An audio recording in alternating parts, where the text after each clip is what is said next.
या संवाद मालिकेच्या मूळ मुद्द्यालाच हात घालूया. शाळेत का जायचं? पण शाळेत का जायचं याआधी मला असं वाटतं की शिक्षण तर आपण जन्माला येतो तेव्हापासून सुरू होतं, नाही का? मग ती इंद्रियांची हालचाल असेल, स्पर्शज्ञान, वास, आईचा स्पर्श ओळखणं, आणि मग या जगामध्ये आल्यानंतर अवतीभोवती वाढत असताना भोवतालचं सगळं शिक्षण हे करत आपण मोठे होतो. मग खरं शिक्षण म्हणजे काय? मग त्यासाठी शाळेत का जायचं? नमस्कार श्रोतेहो, आणि धन्यवाद. आमचं काम सोपं केलं सलग न बोलण्याचं. शाळेत का जायचं आणि नाही गेलं तर काय होतं याचं उत्तर प्रत्येकाकडे आहेच. फक्त आमची प्रॅक्टिस म्हणून ते आम्हाला विचारता येतं. सोपं उत्तर आहे, शिक्षणासाठी शाळेत जायचं. पण मग शिक्षण म्हणजे तरी काय? शिक्षण घ्यायला शाळेत जायचं. शिक्षण कशासाठी घ्यायचं त्याचा उद्देश स्पष्ट असला पाहिजे. एक शिक्षण घेतो ती आपण एका अर्थाने आपलं जीवनमान चांगलं होण्यासाठीच, ज्याला औपचारिक शिक्षण असं म्हणता येईल, व्यावहारिक शिक्षण असं म्हणता येईल. आणि दुसरं शिक्षण ताईंनी सांगितलं ते असं सांगितलं की आपण लहानपणीच पोटात येताना काही गोष्टी शिकत असतो. म्हणजे काय तर आपण अव्यक्त असतो आणि व्यक्त होऊन जन्माला येतो. आता हे जे व्यक्त होऊन आपल्याला काही गुण लागतात आणि आपण व्यक्ती होतो, आणि त्या व्यक्तीने शिकायचं. ती व्यक्ती शिकते, ती नाव कमावते.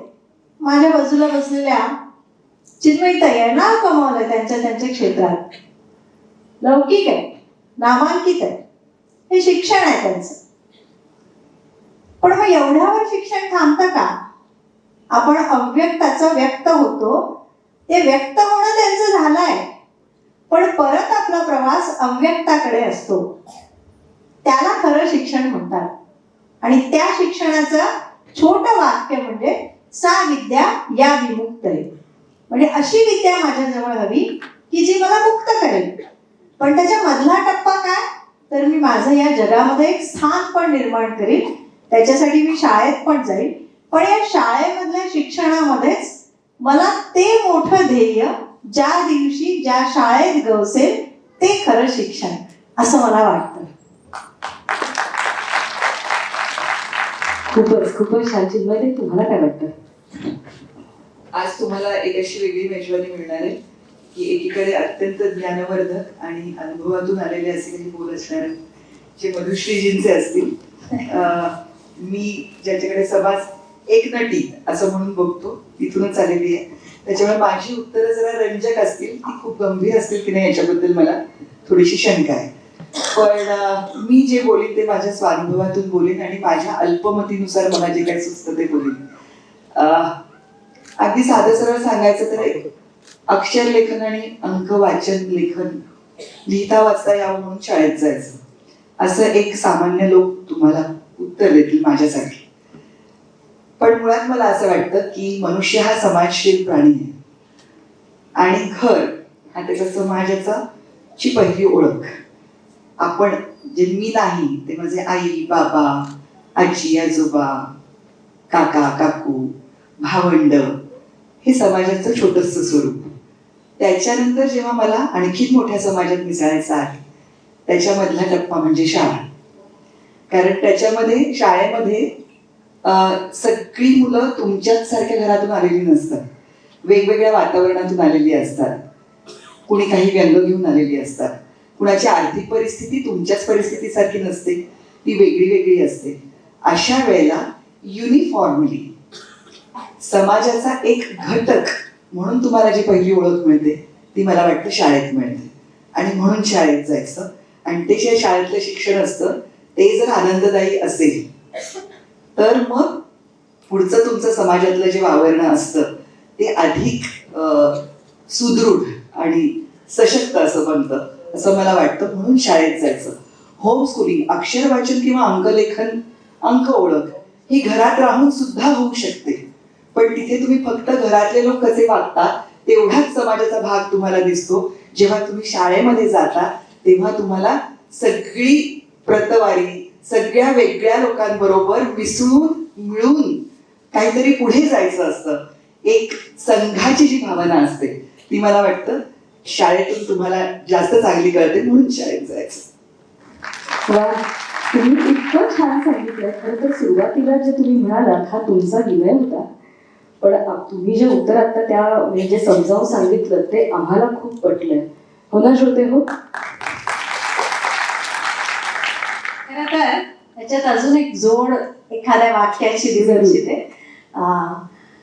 आपण असं म्हणतो की कंपनीमध्ये जातो तेव्हा इंडक्शन प्रोग्राम असतो कुठल्याही याच्यात, की आपण त्याला ट्रेनिंग देतो बाहेर ना आत टाकायचं. आणि एज्युकेशन, जर आपण शिक्षण या विषयाला इंग्रजीत एज्युकेशन हा एक ग्रीक वर्ड आहे, इडियूस या शब्दापासून आलेला. आणि इडियूस म्हणजे आत जे आहे ते बाहेर काढणं. म्हणजे आत, माझ्या मुलाच्या आत सगळं आहे ते फक्त मला बाहेर काढायचं आहे. आणि त्याच्यासाठी मला जे वातावरण लागतं त्याच्यासाठी शाळा आवश्यक आहे सामाजिक प्रक्रियेसाठी. आणि म्हणून शाळेमध्ये जायचं असतं. चिन्मयी, तुम्ही म्हणालात की म्हणजे तुमच्या बोलण्यात मला असं लक्षात येत आहे की शाळा हा अविभाज्य भाग आयुष्याचा, आपल्या घडण्याचा. आणि मी स्वतः हे खूप रिलेट करू शकते या गोष्टीशी. कारण जसं तुम्ही म्हणालात की घर, आपले मित्रमैत्रिणी जितके आपल्याला जवळच असतात. आजही माझी शाळा माझ्या खूप हृदयाच्या जवळ आहे. मधुश्री, मला तुम्हाला विचारायला आवडेल की तुम्ही मगाशी उल्लेख केला की शाळेमधनं आपण आपली ओळख निर्माण करायची. आता ही ओळख निर्माण करायची म्हणजे वैयक्तिक सर्वांगीण विकास त्या मुलाचा होणं. हे करत असताना हसत खेळत शिक्षण असणं, शिक्षणाची प्रोसेस चालू असताना आत्मविश्वासही वाढला पाहिजे. मग या दृष्टीने शैक्षणिक भूमिकेतून आणि मुलांच्या वैयक्तिक विकासाच्या भूमिकेतून शाळेमध्ये काय काय असणं अपेक्षित आहे असं तुम्हाला वाटतं? खूपच मोठा विषय तुम्ही 10 ओळीत सांगा असं म्हणतात. नापासच होण्याची वेळ आहे. खरं तर शाळेमध्ये आपण 5 सूत्र म्हणू शकतो आणि पंचकोश विकास असे 2 शब्द मी उच्चारते.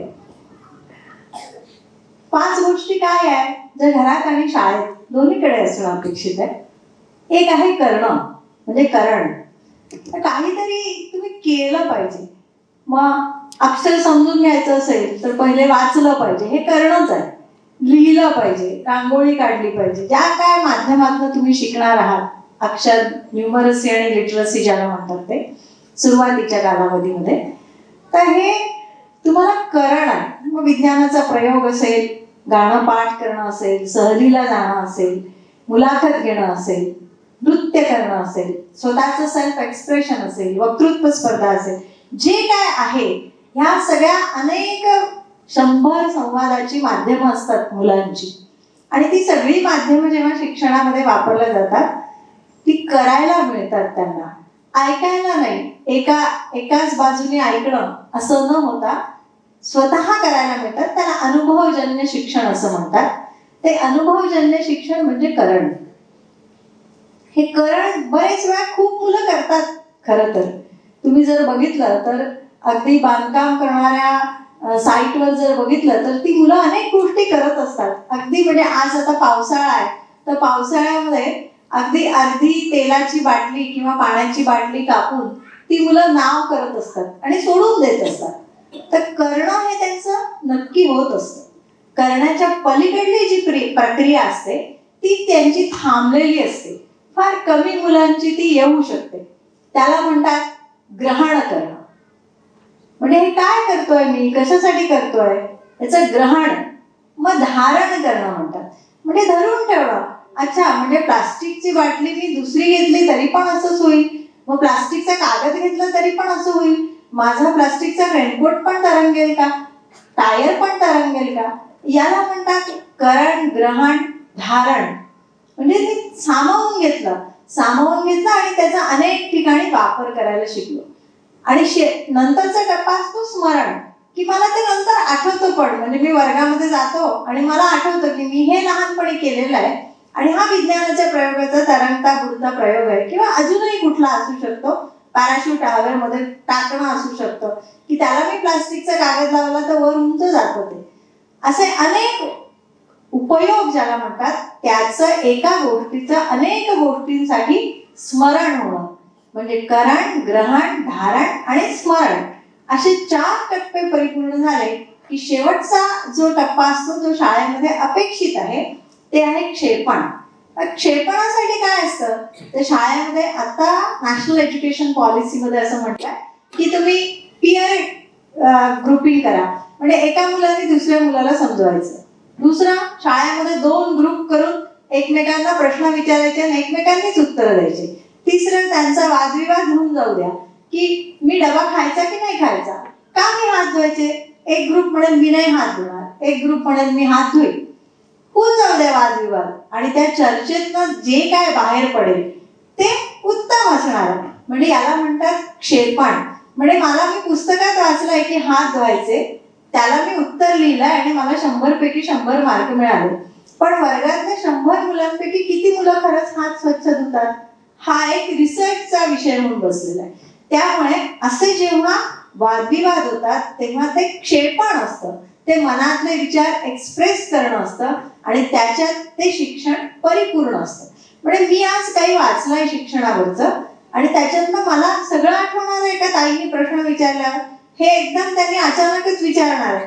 त्यांनी काय मला आधी लिस्ट पाठवली नाही प्रश्नांची की सावजी ताई तुम्ही तयार करून घ्या, त्यामुळे माझी उत्तरही अशीच ऑफेंड आहे की मला जे आत्ता येत आहे हे येणं, माझं तुमच्या समोर बोलणं हे क्षेपण आहे. तर हे कदाचित मला 100% माहित असेल तर त्याच्यातलं मी आज तुमच्या पुढे 40% क्षेपण करू शकेल.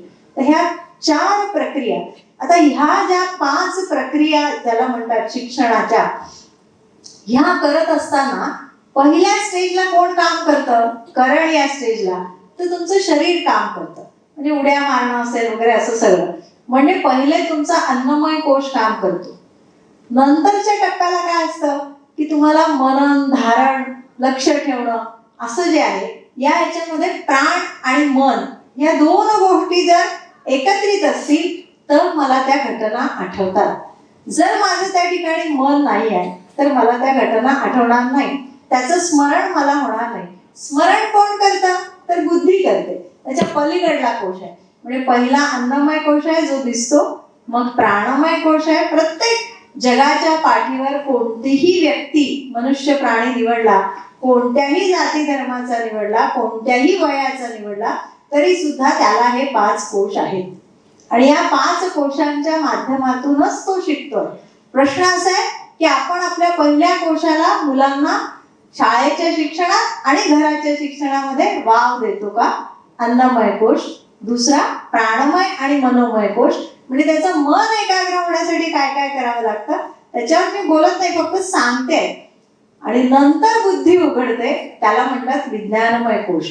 ती विवेकी बुद्धी जेव्हा तयार होते, जेव्हा मन चांगलं तयार होतं मुलांचं, तेव्हा विवेकी बुद्धी होते आणि मग मुलगा उत्तम तऱ्हेने चांगले शोध भारतामध्ये लागू शकतील. पण जोपर्यंत आपण रोटे लर्निंगनी डायरेक्ट बुद्धीवरच काम करणार आहोत तोपर्यंत सृजनशील भारत निर्माण, म्हणजे सृजनशीलता भारतामध्ये निर्माण होणं हे खूप अवघड जाईल.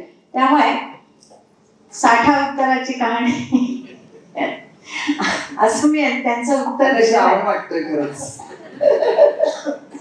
जसं म्हटलं की मी इथे का आहे, तर मला असं वाटतं की माझी दोन्ही मुलं मराठी माध्यमाच्या शाळेत शिकली म्हणून मी इथे आहे.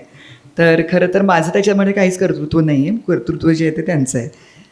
पण मला स्वतःला असं वाटलं होतं की शाळेमध्ये काय असावं असा जेव्हा मी विचार केला, कारण मी मुलाला मराठी माध्यमात घालते आहे, हा निर्णय माझ्यासाठी अत्यंत नैसर्गिक आणि स्वाभाविक होता की मी मराठी माध्यमात शिकले, मी महाराष्ट्र राज्यात राहते, राज्याची भाषा मराठी आहे, घरातली भाषा मराठी आहे, तर मुलांनी मराठी माध्यमाच्याच शाळेत जायला पाहिजे. त्याच्याबद्दल चर्चा करण्याचा काही मुद्दाच नाही असं मला वाटत होतं.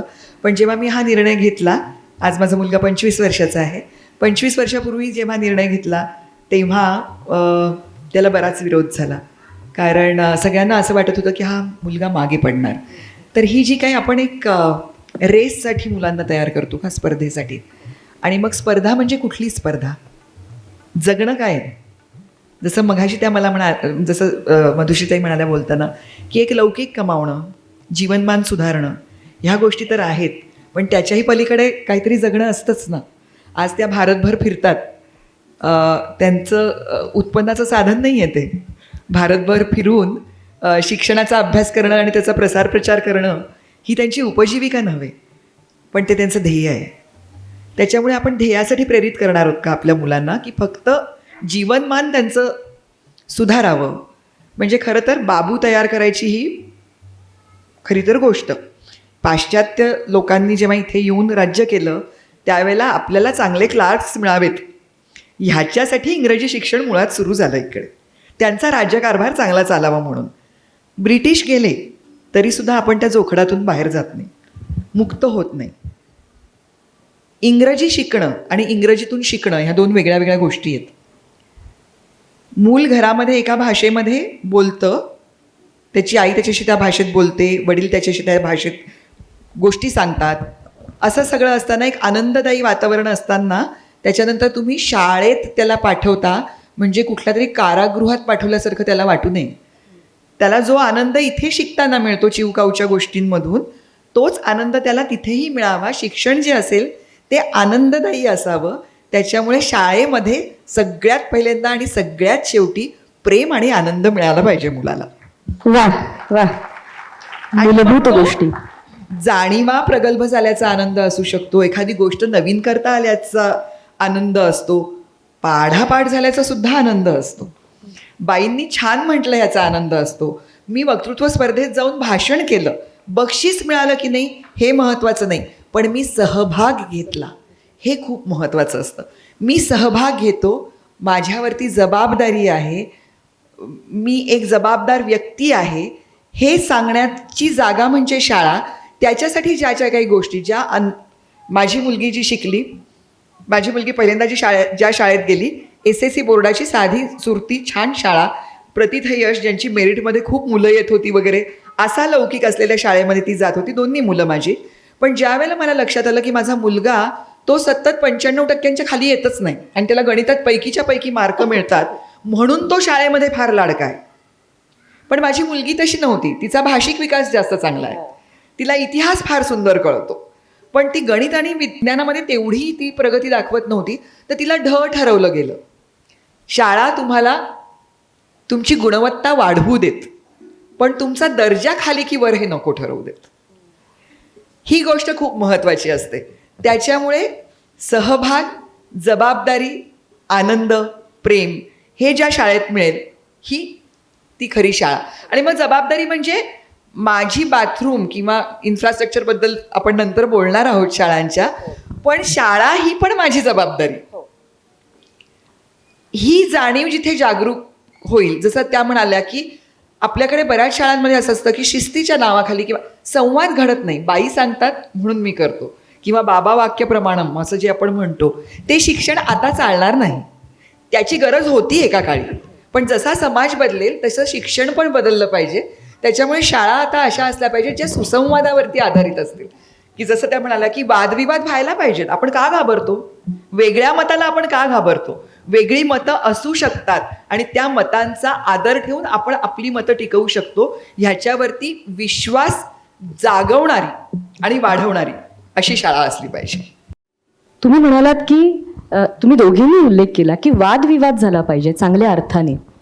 मला एकदम पुलंचं वाक्य आठवलं की पूर्वी म्हणजे गप्प बसा संस्कृती अशी असायची, की प्रश्न विचारणं, तू गप्प रे, नंतर सांगतो रे. पण सध्या परिस्थिती बदलताना आपल्याला दिसतीये. सगळे बोला अशी आहे, ऐकत कोणीच नाही. मला असं वाटतं परिवर्तन प्रतिष्ठान त्या दृष्टीनेही पावलं उचलत आहे.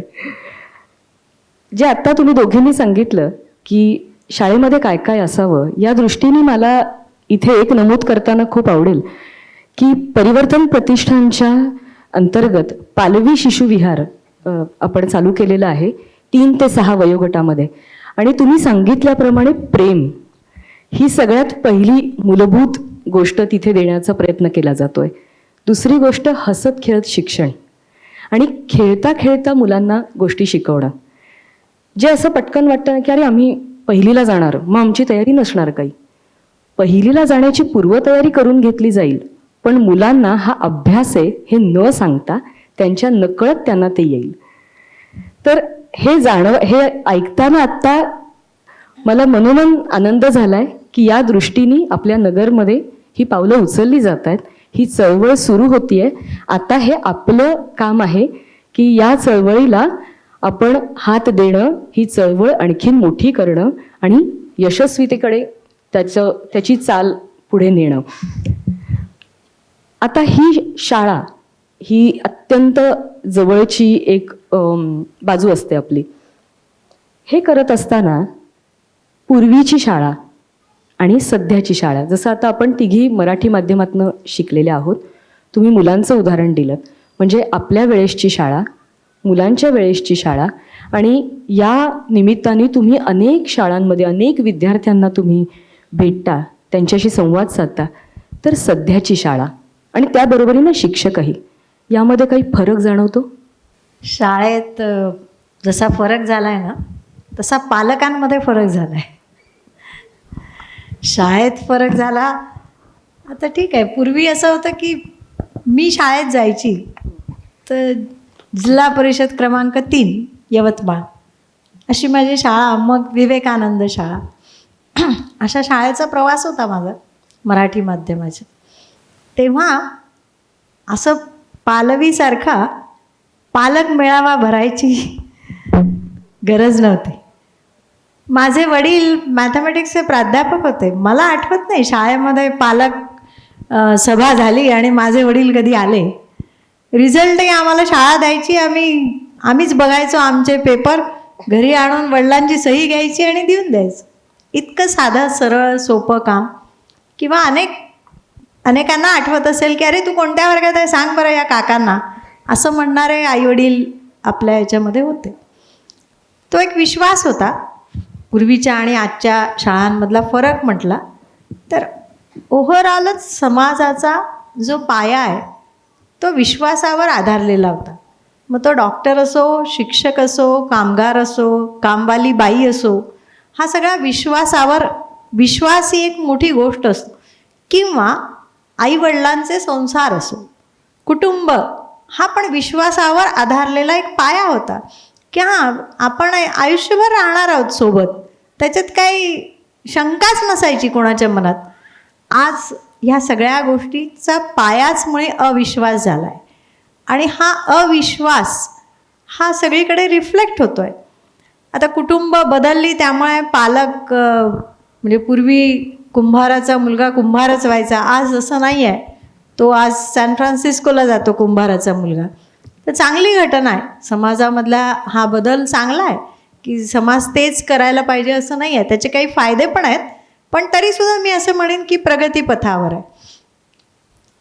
पण त्यामुळे पालकांना शाळा निवड कशी करायची याच्या संबंधी प्रशिक्षण घेण्याची निश्चित गरज निर्माण झाली आहे, कारण आईवडील दोघंही सर्व्हिस करतात. विश्वास जेव्हा लग्न ठरतो, म्हणजे शाळा कशी निवडावी आणि बदल काय, या दोन्ही गोष्टींचं मिक्स करून मी सांगते. आपण लग्न करतो तेव्हा खूप सुरुवातीला असतात 25व्या वर्षी की मला नवरा असा हवा, घर असं असावं, घरी त्याच्या कोण कोण असावं, दिसायला कसा असावा, उंची कशी असावी, स्मार्ट कसा असावा, मनात कसा भरावा, असं मुलगा आणि मुलगी दोघांच्याही कल्पना असतात. खरंच का हो प्रत्यक्षात तसा नवरा किंवा बायको मिळते? हो की नाही?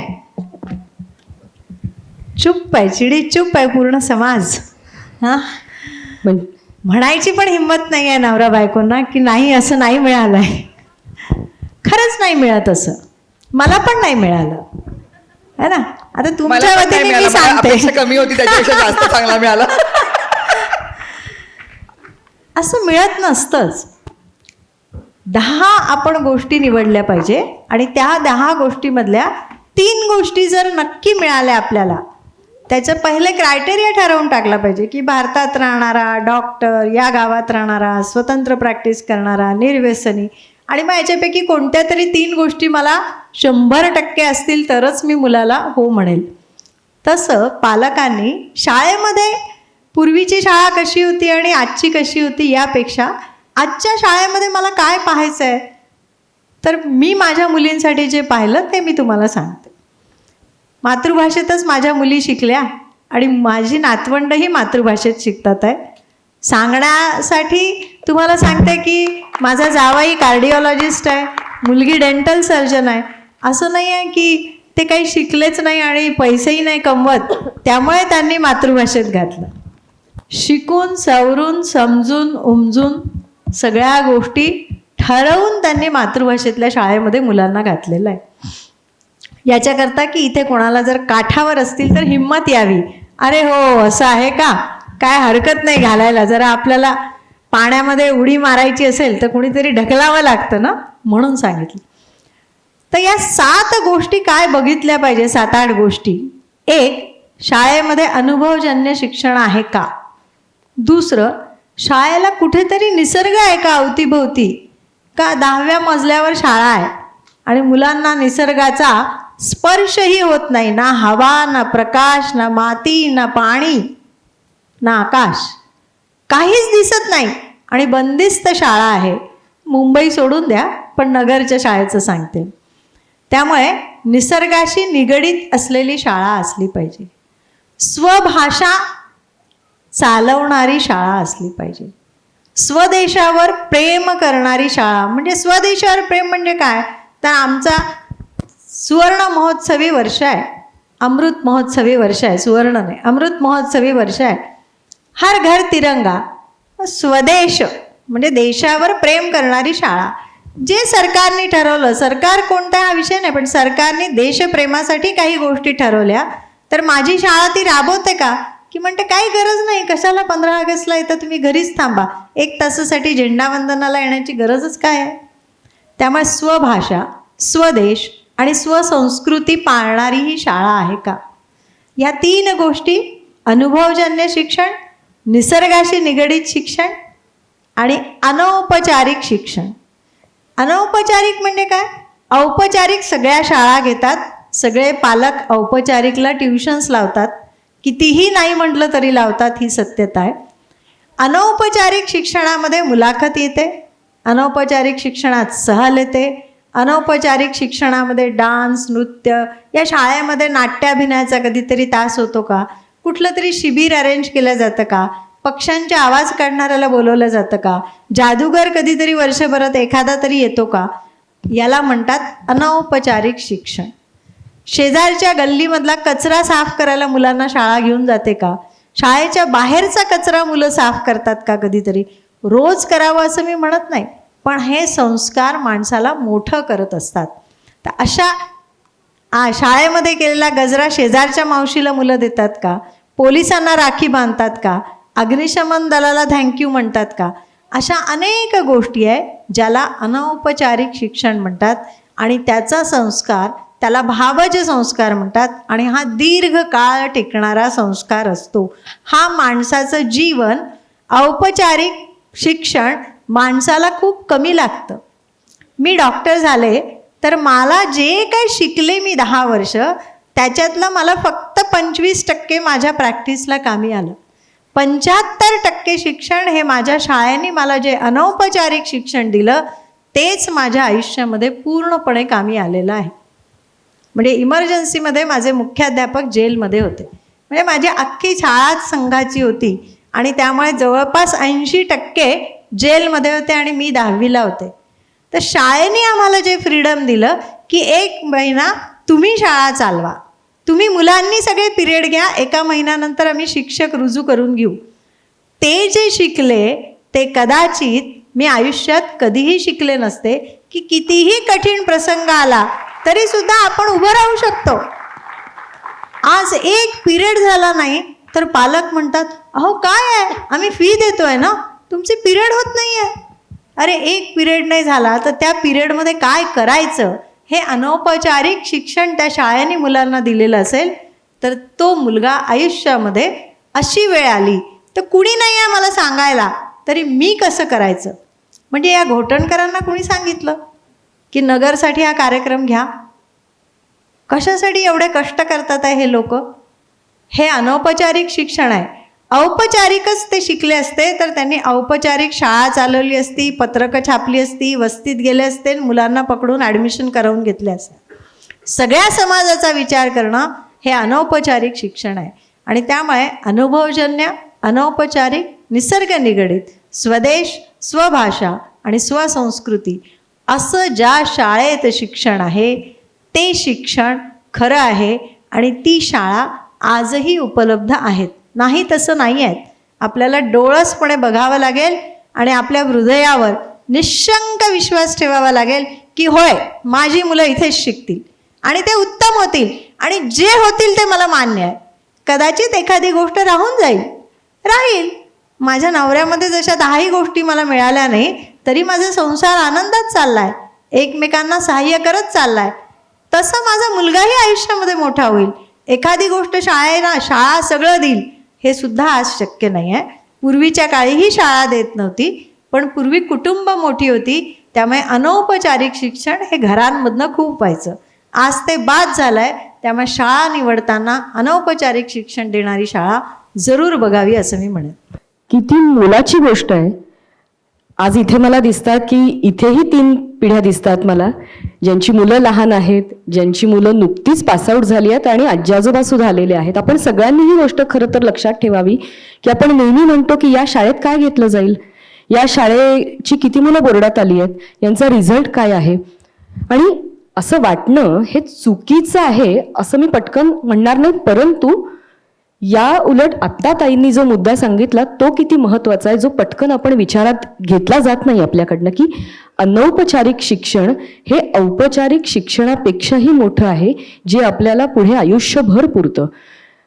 आणि तुम्ही म्हटल्यानंतर पटकन माझ्या एक गोष्ट लक्षात आली आणि ती मी इथे रिलेट करू शकते, की आज जर मला पटकन कोणी विचारलं की तुला 10वीला किती मार्क होते, 12वीला किती होते, तर मला पटकन नाही आठवणार. पण जर मला कोणी विचारलं की अगं तू लोकमान्य टिळकांचं भाषण केलं होतंस तर त्यातले 4 मुद्दे आठवतात का, तर ते मला पटकन आठवतील. माझ्या शाळेतलं प्रत्येक गॅदरिंग जे आहे ते मला व्यवस्थित आठवत आहे, पण माझे स्वतःचे मार्क ज्यासाठी मी एवढा अभ्यास केला होता ते मला आत्ता आठवत नाहीत. अनौपचारिक शिक्षण हे महत्त्वाचं आहे हे लक्षात होतं, पण तुम्ही इतक्या छान पद्धतीने सांगितलं की ते काही गोष्टी कोरल्या जातात, तसं ते आता आमच्यासाठी कोरलं गेलंय. बरोबर आहे ना? आणि जो महत्त्वाचा मुद्दा तुम्ही मांडलात की शाळा ही इमारत नाही आहे, शाळा ही निसर्गाच्या जवळ हवी, त्यामध्ये तुम्हाला तुमची स्वतःची भाषा हवी, देशावरचं प्रेम हवं आणि स्वतःची संस्कृती जपायला हवी. आता ही स्वभाषा याला धरून एक विचारेन. मगाशी तुम्ही उल्लेख केलात की शाळा आणि घर यामध्ये घरात बोलणारी भाषा मराठी आणि समजा दुसऱ्या माध्यमामध्ये आपण शिकत असू तर शाळेत बोलली जाणारी भाषा वेगळी. मग घरात आणि शाळेमध्ये सांगड असावी किंवा दोन्ही भाषा एक असाव्या, हे किती गरजेचं आहे. आणि समजा तसं होत नसेल तर मुलांना काय अडचणी येतात? आपले काही गोड गैरसमज आहेत जे आपण करून घेतलेत कारण ते आपल्या सोयीचे आहेत. त्याच्यातला एक असा असतो की इंग्रजी माध्यमात मुलं शिकली की त्यांना पुढे सोपं जाईल. पुढे म्हणजे महाविद्यालयात गेल्यावरती, कारण तिथे इंग्रजीच असणार किंवा कामाच्या ठिकाणी इंग्रजीच असणार. तर ही काय मनोवृत्ती आहे बघा आपली. का बरं आपल्याला असं वाटत नाही की माझा मुलगा किंवा माझी मुलगी ही शास्त्रीय संगीत शिकेल, ती जागतिक दर्जाची गायिका होईल किंवा गायक होईल किंवा वादक होईल किंवा चित्रकार होईल, तिथे भाषेचा अडसर येईलच कुठे. उलट मला ठुमरी आणि बंदिशी कळणारच नाहीत जर माझ्या मातृभाषेशी नाळ नसेल, माझा निसर्गच जर मला माहिती नसेल, तर मी काय म्हणेन बदरवा म्हणजे काय मला कसं कळणार कधी आयुष्यात, नाही का? त्याच्यामुळे हे प्रश्न आपल्या मनात येतच नाहीत. पुढे जाऊन त्याला त्रास होईल हे एकतर मराठी वाक्यच नाही खरं तर. पुढे जाऊन त्रास होईल असं म्हणतात पण मुंबईत लोक. पण प्रगतीसाठी अडथळा ठरेल इंग्रजी न येणं. ही एक गोष्ट आपण सगळ्यांनी एक ठरवून टाकलेली आहे. आणि त्याच्यामुळे आपल्याला काय वाटतं की तेव्हा मग तो 11वी-12वी जेव्हा आपलं पाल्य जाईल त्यावेळेला त्या पाल्याच्या मनावरती अतिशय मोठा ताण येईल. त्यावेळेला आपण एक गोष्ट साफ नामंजूर करत असतो की आत्ता जेव्हा ते बाळ शाळेत जाणार आहे, जेव्हा त्याच्या आईची भाषा त्याच्या टीचर बोलणार नाही आहेत, तेव्हा त्याच्या मनावरती ताण येणार आहे का? आपण गृहीत धरलं की तो ताण येणार नाही. त्यावेळेला कदाचित तो त्याचा ताण मुखर करेल. जेव्हा 11वी-12वी तुमचं पाल्य असेल तेव्हा त्याची शारीरिक, भावनिक, मानसिक सगळी तयारी आहे ताण झेलायची. त्याला काही क्लृप्त्या शिकवल्या असतील त्याच्या शाळेने किंवा शालेय शिक्षणाने की ताण कसा झेलायचा, त्याच्यातून मार्ग कसा काढायचा. तेव्हा ते मूल तयार असेल तो ताण घ्यायला. आत्ता तर त्या मुलाचा कुठलाच विकास झालेला नसताना आपण तो आपल्यापर्यंत ताण पोचणार नाही आहे म्हणून तो ताण नाहीच असं म्हणतो आणि दुसऱ्या माध्यमाच्या शाळांमध्ये आपल्या मुलांना घालतो. हे फार गैर आहे, हे बरोबर नाही. आणि हे मी म्हणते म्हणून किंवा मधुश्रीजी म्हणतायत फक्त आम्ही दोघी एक पालक आहोत आणि आमचं समाधान झालं आहे म्हणून आमचं ऐका असं नाही. तर जगभरातला जे काही संशोधन झालेलं आहे, चीनमधली जी मुलं असतील किंवा जपानमधली जी मुलं असतील ती इंग्रजीत शिकतात का? त्या देशांनी विकास केलेला नाही का? आणि त्यांनी संस्कृती टिकवली नाही का? त्यांच्याकडे ज्या पद्धतीची संस्कृती टिकलेली आहे त्या पद्धतीची संस्कृती आपल्याला जर टिकवायची असेल तर आपल्याला आपली मातृभाषा, आपली संस्कृती ह्याचा आदर करणारीच शिक्षण संस्था आपल्याला मिळाली पाहिजे. आपलं सगळंच ना फार म्हणजे दुपेडी असायला काहीच हरकत नाही. दुपेडी असावं, तिपेडी असावं, कारण जितके तुम्हाला पर्याय उपलब्ध तितके तुम्ही विकसित आहात. हा खरा अर्थ आहे की आत्ता आपण मगाशी ज्या गप्पा मारत होतो त्याच्यामध्ये असं कळलं की तुमचा मुलगा लंडनमध्ये राहतो, इंग्रजीतच शिकणार तो, तिथे काय तुम्ही मराठी माध्यमाच्या शाळेचा आग्रह धरून चालणार नाही. ते नैसर्गिक नाही, स्वाभाविक नाही. पण त्या मुलाला घरातलं वातावरण इतकं पोषक सशक्त मिळतं आहे की त्याच्यामुळे तो इंग्रजीही शिकतो, तो जर्मनही शिकतो आणि तो इतरही भाषा शिकतो. माझी आजी कर्नाटकातलं आमचं घर, माझी मामी कन्नड आहे, माझा मामा मराठी. त्याची मुलगी ह्या खोलीत तिच्या तिकडच्या आजीशी बोलताना कन्नडमध्ये बोलायची, आमच्याशी मध्ये येऊन इंग्लिशमध्ये बोलायची, कारण तिला असं वाटायचं की कझिन्सची बोलायची भाषा ही इंग्रजी असते, कारण सगळे आम्ही वेगळ्या वेगळ्या प्रांतातले होतो. आणि तिकडे जाऊन माझ्या आजीशी मराठीत बोलायची. तर हा विकाससुद्धा, भाषिक विकास, बौद्धिक विकास ह्याच्यासाठी सुद्धा तुमच्या संस्कृतीशी आणि स्वभाषेशी नाळ घट्ट जोडलेली असणं हे फार उत्तम असतं. आता मी जेव्हा म्हणायचे की मी माझ्या मुलाला जेव्हा शाळेत पाठवलं तेव्हा माझा तर फार छोटासा दृष्टिकोन होता त्याच्या मागे, की मला असं वाटायचं की ज्या इतक्या कविता पाठ केल्यात, इतकं मराठी साहित्य जे इतकं समरसून अनुभवलेलं आहे, तो मी वारसा देऊ कोणाला? तो चालला पाहिजे ना पुढे.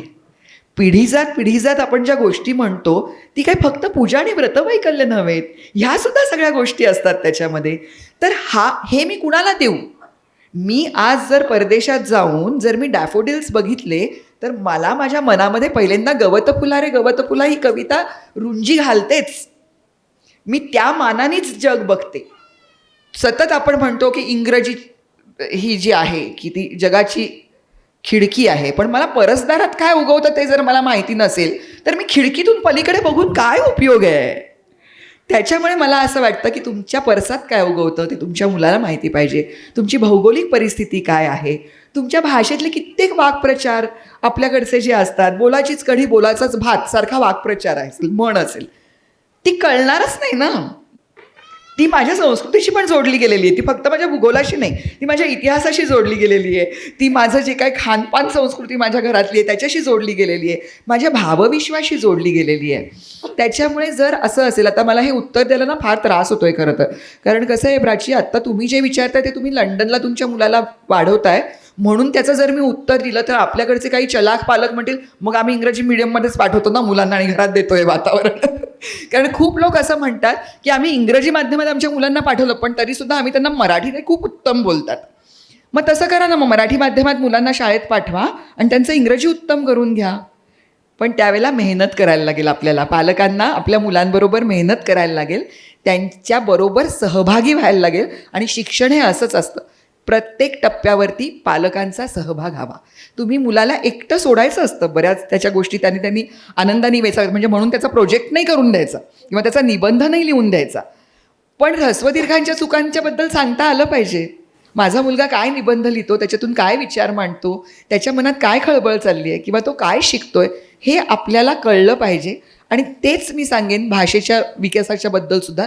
जरी तुमचं मूल दुसऱ्या कुठल्याही माध्यमात शिकत असेल, म्हणजे जबलपूरला एखादं मूल असेल जे मराठी कुटुंबातलं आहे, ते हिंदी मिडियमच्या शाळेमध्ये जाईल, पण त्याला घरामध्ये तो जे ते शिकतोय त्याच्याशी घरातलं वातावरण सतत तुम्ही जोडून ठेवलं पाहिजे. ही पालकांची जर भूमिका असेल तर मला वाटतं ते सोपं जाईल मुलांना. याच अनुषंगाने मला खरंच हा प्रश्न, मनातली शंकाच खरं तर विचारायची होती की माझ्यासारखे पालक असे आहेत की ज्यांना मी इथे असते तर अर्थातच, म्हणजे जसं तुम्ही म्हटलं की ही खूप सहज गोष्ट आहे माझ्यासाठी की माझ्या मुलानं मराठी माध्यमामध्ये शिकावं, आणि अगदीच या भूमिकेमध्ये मीही आहे की मी इथे असते तर सहजरित्या ते पुढे गेलं असतं. आता भावनांचा विकास यामध्ये शिक्षण पद्धतीमध्ये आपण तितकाच महत्त्वाचा आहे आपण म्हणतो.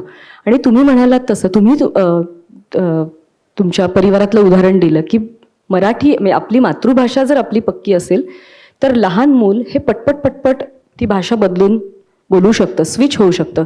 किंबहुना एक पाऊल पुढे जाऊन मी असं म्हणेन की त्या स्थानिक गोष्टींमध्ये जे ॲक्सेंट असतात तेही असे पटपट स्विच केले जातात.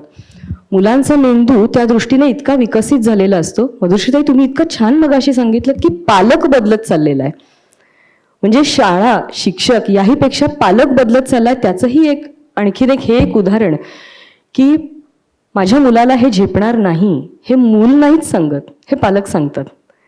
मुलाचा मेंदू तयार असतो गोष्टीमध्ये पुढे जायला.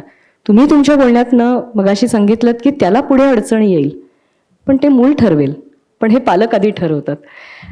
आता पुन्हा या विषयाकडे येते की महाराष्ट्राबाहेर, देशाबाहेर आमच्यासारखे राहणारे जे पालक आहेत की ज्यांना मराठी शाळा नाही मिळते, आम्ही नाही घालू शकत आहे तिथे, तर आमच्यासारख्या पालकांना तुम्ही काय सांगाल? 4 वर्षापर्यंत 5 वर्षापर्यंत भावनिक विकास हा महत्त्वाचा, पण त्या आणखीन आम्ही आमच्या मुलांकडनं काय करून घेऊ शकतो? तुमच्या आधीच्या आणि नंतरच्या प्रश्नाचं एक शास्त्रशुद्ध उत्तर देऊन पुढे जाऊया. एक पार्ट असा आहे की 6 वर्षापर्यंत माणसाचा मेंदू हा 80% वाढतो. इथे बसलेल्या प्रत्येक पालकाला असं वाटतं की माझं मूल हुशार झालं पाहिजे. आपण जर डोकं बघितलं तर सगळ्यांची डोकी सारखीच आहेत. म्हणजे इथे बाहेर असलेला वॉचमन आणि माझं डोकं याच्या डोक्याच्या आकारात बदल नाही आहे. मेंदूचं वजनही जवळपास सारखं आहे. मग फरक कुठे आहे?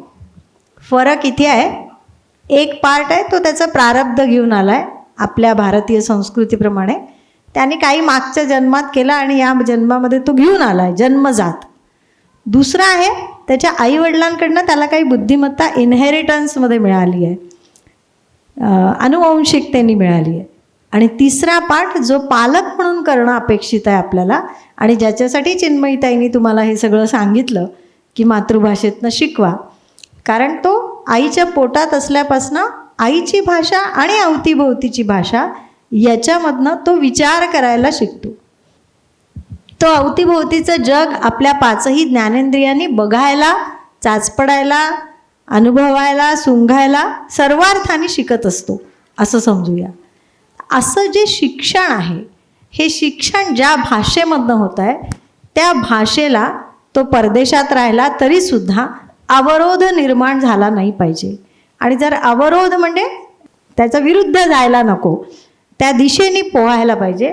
तर आपल्याला जेवढ्या काही पेशी मिळाल्या आहे, न्यूरॉन्स मिळाले आहे, त्यांचे जे कनेक्शन्स असतात ते कनेक्शन्स पटापट होतात.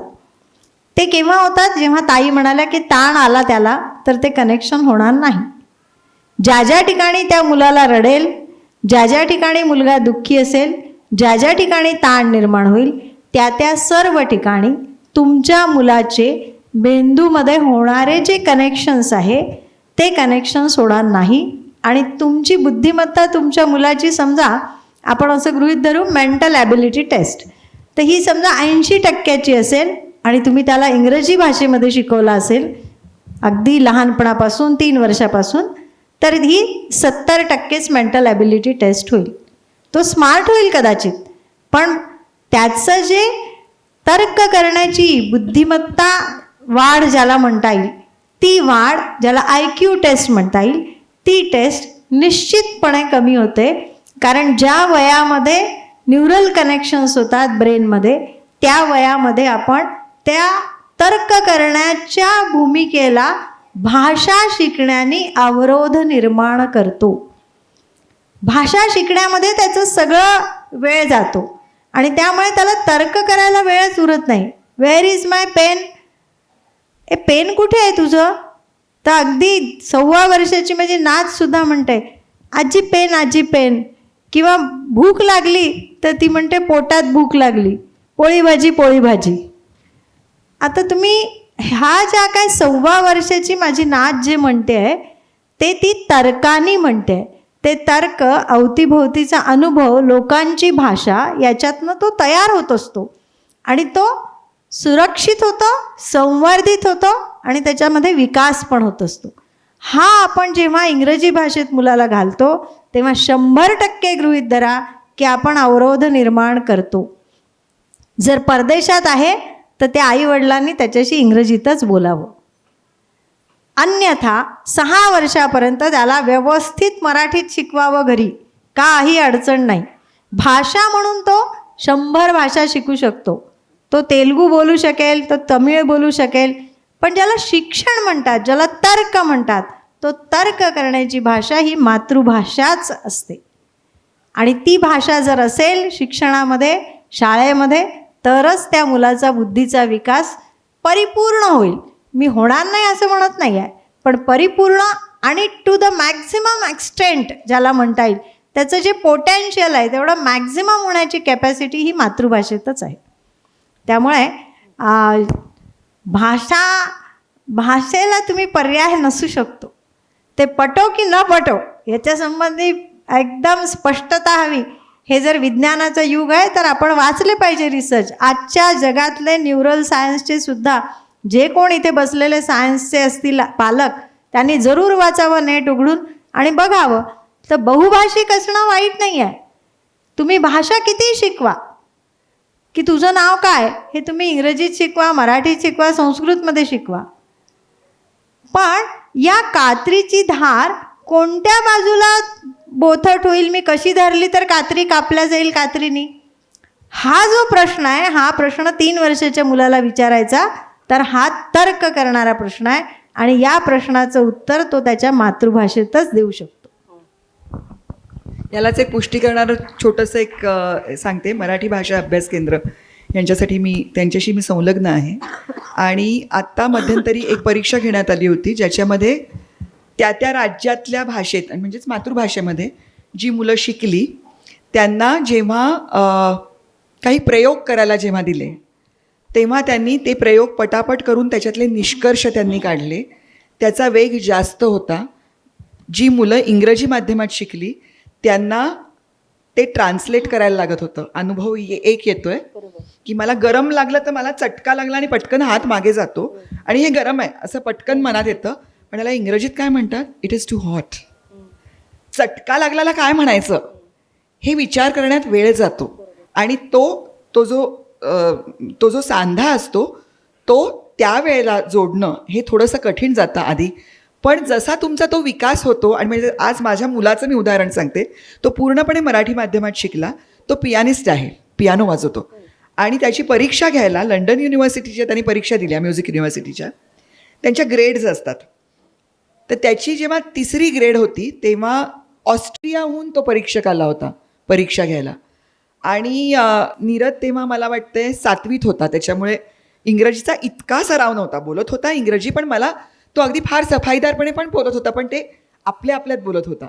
परदेशी माणसाशी, युरोपियन माणसाशी इंग्लिश बोलणं त्याचे उच्चार कळणं हे कसं झालं असेल असं मला वाटलं. आणि तो जेव्हा घरी आला तेव्हा मी त्याला विचारलं की अरे तो ऑस्ट्रियन ते परीक्षक होते, तू कसा काय संवाद साधलास? तर तो मला म्हणाला, लँग्वेज वॉज म्युझिक अम्मा. आम्ही संगीताच्या भाषेतून संवाद साधला. तर संवाद साधण्यासाठी निरनिराळ्या भाषा असतात, त्या अवगत व्हायला पाहिजेत, त्या शिकायला हव्यात. त्याची जर गोडी असेल तर एकाहून खूप भाषा शिकायला पाहिजेत. मला तर स्वतःला असं वाटतं की आपल्याकडे पण, आपल्या महाराष्ट्र राज्यामध्ये आपण नेहमी असं म्हणतो मराठी, हिंदी, संस्कृत ह्या भाषा शाळांमध्ये सर्रास शिकवल्या जातात. अजून एक भारतीय जर भाषा आली तर ती किती सुंदर गोष्ट आहे. मुंबईसारख्या ठिकाणी गुजराती लोक मराठी बोलतात, मराठी लोक अप्रतिम गुजराती बोलतात. तर हे तर विकसित पावण्याचंच लक्षण आहे. त्याच्यामुळे पण भाषेवरून जर तुमचा दर्जा ठरणार असेल, तुला इंग्रजी येत नाही म्हणजे तू बावळट आणि तुला इंग्रजी येतं तर तू स्मार्ट, हे होता कामा नये समाजामध्ये.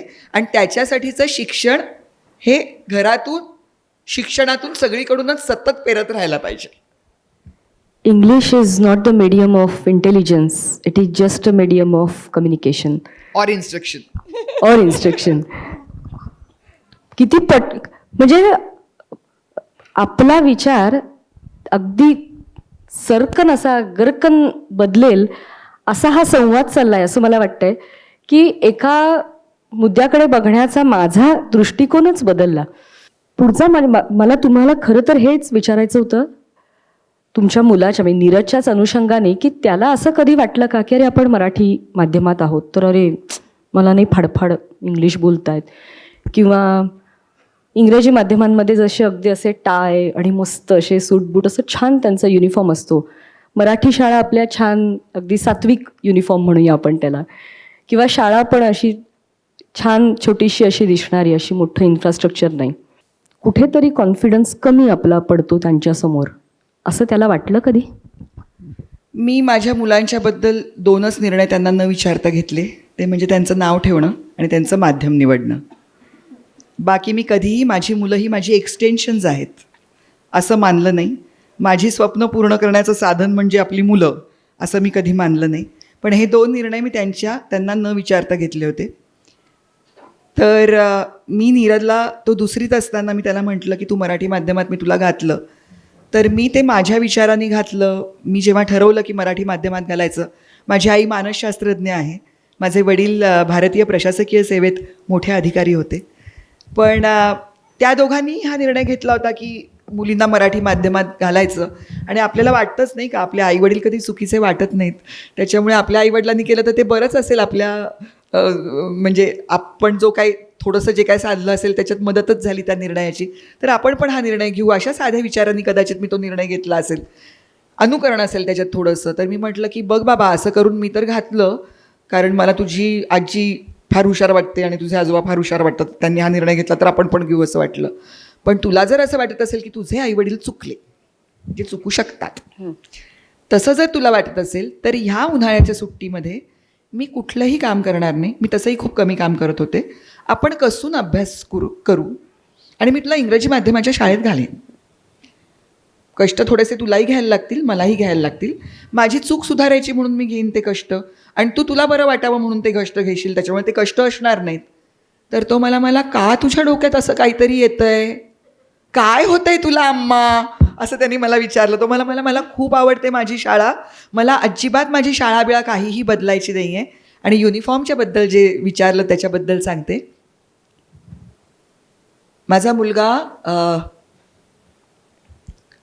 मोठ्या शिशु गटात होता आणि दसऱ्याच्या दिवशी आपल्याकडे पाटीपूजन शाळेमध्ये, ही गोष्ट मराठी शाळांमध्ये होते अजूनही. तर पाटीपूजन होतं आणि घरचे कपडे घालून या असं सांगितलं होतं की आज युनिफॉर्मला सुट्टी, घरचे कपडे घालून या. आणि त्यावेळेला नुकताच सुमित पहिल्यांदा परदेशवारी करून आला होता, साऊथ आफ्रिकेला जाऊन आला होता. आणि खूप आमची उत्तम आर्थिक परिस्थिती होती वगैरे असं काही नाही, पण त्यांनी मोठ्या हौसेने मुलासाठी तिकडून बूट आणले होते छानसे आणि ते फारच सुंदर होते. तर ते नीरज शाळेतून आला की बूट घालून, ते अजून बाहेर काढलेलेच नव्हते, तसा हॉलमध्ये फिरायचा की त्याला ते इतके आवडले होते बूट. आणि मग जेवायला बोलवलं की ते बूट काढून तो जेवायला वगैरे यायचा. तर मी एकदा विनोदानी म्हटलं पण होतं की बहुतेक हा फक्त आंघोळ करतानाच बूट काढणारे बहुतेक, इतके त्याला ते आवडले. हे 2 दिवस शनिवार रविवारचे दिवस झालं होतं आणि सोमवारीच मला वाटतं दसरा होता. तर मी त्याला म्हटलं की नीरद, अरे घरातले कपडे घालून जायचेत, तर घालून जा ना तू मस्त तुझे ते बूट इतके छान आहेत तर आज. असं मी जेव्हा त्याला म्हटलं तेव्हा तो मला नाही अम्मा, मी नेहमीचेच सँडल्स घालून जाणार, कारण माझा मित्र तळेकर आहे ना, तो स्लीपर घालून शाळेत येतो. हे शिक्षण त्या स्मार्ट युनिफॉर्मपेक्षा मला वाटतं खूप महत्त्वाचं होतं आणि ते मुलांचं झालं. त्याच्यामुळे मला वाटतं मी प्रश्नापासून भरकटले असेल थोडी, मी अशीच आहे, नाही किस्सा गोई आहे माझ्यात फार. अजिबातच नाही, पण ही आठवण आमच्यासाठी खूप छान आहे, मार्गदर्शक आहे, की फक्त वरवर न बघता अंतरंग जोपासणं हे शाळेची जी मुख्य भूमिका असते, मला असं वाटतं मराठी शाळा यामध्ये खूप उत्तम कार्य करतात. आणि परिवर्तन प्रतिष्ठानचे जे उपक्रम आहे, जी शाळा आहे, यामध्ये हा मुख्य विचार धरून शाळेचा विचार केला जाणार आहे. हे मी अगदी सर्व सदस्यांच्या वतीने आज इथे सांगेन. आम्ही नजर ठेवून असणारच आहोत. अशी नजर आम्हाला सतत हवी आहे, तुमचं मार्गदर्शन हवं आहे, कारण पावलोपावली आम्हाला मार्गदर्शन घेत विकास करत सगळ्यांना, म्हणजे जसं मगाशी म्हटलं की संघटन करत हे आपल्याला राष्ट्राकरता कार्य फक्त माझ्यापुरतं, माझ्या मुलापुरतं, माझ्या गावापुरतं, माझ्या राज्यापुरतं असं नव्हे, संपूर्ण आपल्याला पूर्ण माझ्या राष्ट्राकरता हे करायचं, ही भूमिका मुख्य ठेवून परिवर्तन प्रतिष्ठानचे उपक्रम चालू आहेत, त्या दृष्टीने वाटचाल चालू असणार आहे. हाच आत्ताचा जो विषय आहे ज्याबद्दल आपण बोलतो, तुम्हाला काय सांगायला आवडेल? म्हणजे जे आपण आत्ता म्हणत होतो की मराठी शाळा, मराठी मुलं, त्यांची भाषा, त्यांचं साधं दिसणं आणि इंग्रजी माध्यम, काय असं कन्व्हिक्शन्स असतात जीवनाची, काही ती ज्यांची खूप स्पष्टता असते, वरवरचं जगणं ज्यांचं नसतं, केवळ पैशावर आधारित नसतं, त्या पालकांना हे फार पटवावं नाही लागत असं मला वाटतं. पण माझ्याकडे तर जेव्हा माझ्या मुली लहान होत्या तेव्हा खूप पैसे होते, पण माझ्या मुलींना मी स्लीपरवरच शाळेत पाठवलं. तर माझी लहानी मुलगी जेव्हा लग्न होऊन वापस आली घरी काही दिवस राहायला, 4-6 महिने, ती 10वीपासून बाहेरच होती, तेव्हा ती मला म्हणाली की आई, आपल्याकडे एवढे पैसे आम्हाला कधी कळलंच नाही. आम्ही म्हणे VRCच्या त्या टपरीवर स्वस्त पाणीपुरी कुठे मिळते याचं शोध घ्यायचं. तर मला असं वाटतं की आपल्या मुलांना पैशासंबंधीचं कसं ज्ञान झालं पाहिजे, किती पैसे आपल्या आईवडिलांनी कशावर खर्च करावे, या दोन्ही गोष्टींचं भान जर असेल तर आपल्याला अडचण वाटत नाही.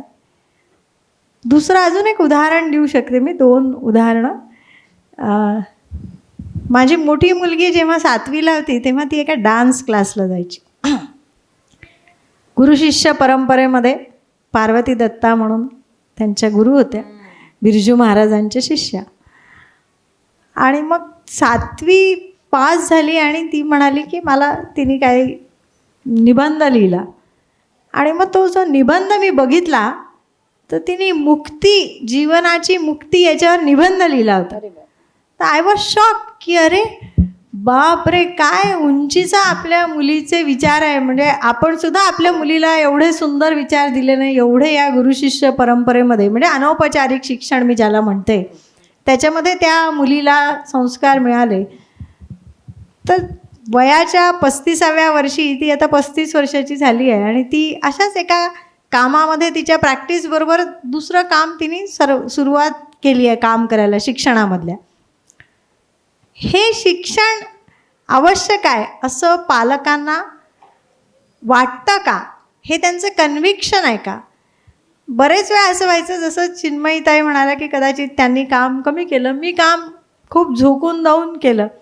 मी खूप वेळेला घरी नसायचीच माझ्या मुली जेव्हा असायच्या, तर माझ्याबरोबर खूप सारे पालक पण असे होते की जे म्हणायचे, माधुरीताई अहो मुलांना सोडलं तर मुलं वाया जातील ना. तर मला काय माहिती, मला कधी असे प्रश्न पडले नाही. संभाव मी काम करत गेले. तुम्ही नशिबाने म्हणा किंवा अनौपचारिक शिक्षणातनं म्हणा, मी दावा नाही करत की मी माझ्या मुलींना शिकवलं, पण माझ्या मुली इतक्या चांगल्या निघाल्या की मी समजा एखादी मीटिंग करून घरी आली, दवाखान्यातनं जायची, परस्पर 2:30-3ला मीटिंग करायची, घरी यायची, आणि घरी आल्यावर माझी मुलगी 7वी 8वीतली 5वी 6वीतली या ज्या 2 मुली होत्या त्या आल्यावर विचारायचे, आई तुझं जेवण झालं का, ताट घेऊ का? तर मलाच लाज वाटायची. आजच्या आया असं मी बघते की आईच मुलीला विचारते की हां ताट घ्यायचं का तुझं, ट्युशनवरनं आली असतं, काय खाते, भाजी गरम करू का वरण गरम करू? तर खाणं हे एक समहाऊ माझ्या शरीराला आवश्यक आहे तेवढं खायचं, चांगलं खायचं, त्याच्या पलीकडे खाण्याला महत्त्व द्यायचं नाही असं. त्यामुळे हॉस्टेललाही मुली गेल्या तरीसुद्धा मी कधी असं जेवलीस का गं, उपाशी झोपू नको असं मला वाक्य आठवत नाही. मी उलट असं विचारायची, कसं काय, काय झालं आज, कोणी मस्ती केली, कोणाला तुम्ही चोपलं की नाही, अशा अशा अनेक गोष्टी. रक्तदान, 18 वर्षाची झाली तुला रक्तदान करायचं आहे, अशा गोष्टींची चर्चा केली. आपण आपल्या मुलांशी चर्चा कशा संदर्भात करतो, तर मग शाळा कोणती असू दे, म्हणजे घर आणि शाळा, तर घर आणि त्यातल्या त्यात आई ही मुलामुलींना वाढवण्यामध्ये मोठा रोल अदा करत असते. आईचे प्रश्न हे तिचं मॅचिंग, तिचं जेवण याच्यापुरतंच मर्यादित असेल, किंवा तिला असलेल्या वस्तू देणं वाढदिवसाला, म्हणजे अगं माझ्या मुलीकडे हेच नाही आहे ते तिला आता वाढदिवसाला द्यायचं. तर मग मला असं वाटतं की आपली आई म्हणून भूमिका ही अपूर्ण आहे. म्हणजे मुलं 18 वर्षाची झाली आणि सज्ञान झाली, तर आई म्हणून आपण पालक काय विचार करतो? आई म्हणून मी माझ्या मुलीला मला जो आवडीचा ग्रंथ आहे, मला जे आवडतं, मग ते रामायण असेल, महाभारत असेल, दासबोध असेल, ज्ञानेश्वरी असेल, तुकाराम गाथा असेल, काय एखादं चांगलं पुस्तकही असेल कोणाचं जे तुम्हाला आवडतं, अगदी फॉरेन ऑथरचंही, पण मी स्वभाषा स्वदेश म्हणते आहे म्हणून मी माझ्या दोन्ही मुलींना 18 वर्ष पूर्ण झाले तेव्हा शिवथरगळला येऊन जाऊन दासबोध दिला आहे. मला असं वाटतं की हा अनौपचारिक संस्कार त्यांनी वाचला का? नाही, पहिलं पानसुद्धा वाचलं नाही. पण माझं निशंक मन आहे की ज्या दिवशी त्यांना काही अडचण येईल आयुष्यात, त्या दिवशी या सगळ्यांचा ते वापर करतील. त्यांच्या हे लक्षात आहे की माझ्या आईने 18 वर्षाची झाली तर मला स्कूटर देणं हे उपभोगाचं साधन आहे, गरजेचं पण आहे पण उपभोग पण आहे. मी माझ्या मुलीला अनौपचारिक आणि शाश्वत आनंदाचा ठेवा देणाऱ्या काही गोष्टी देते का पालक म्हणून? मला असं वाटतं की शिक्षणाकडे बघण्याचे दृष्टिकोन पालकांचे, म्हणून मी म्हटलं की पालक बदलला आहे. पालकांनी असे दृष्टिकोन स्वतः तयार करण्याची गरज आहे. की माझ्या घरी छोटं ग्रंथालय असेल, माझी आई म्हणते काय इतकी पुस्तकं आणता, कोणी तर वाचताना दिसत नाही. म्हणलं न का असे ना, उंची बाटल्या नुसत्या आणून ठेवण्यापेक्षा पुस्तकं काय वाईट आहे का, है ना? त्यामुळे ठीक आहे, नाही वाचले कधीतरी वाचतील असा विश्वास ठेवून चांगल्या गोष्टींकडे एक एक पायरी टाकत गेलं पाहिजे, असं माझं मत आहे.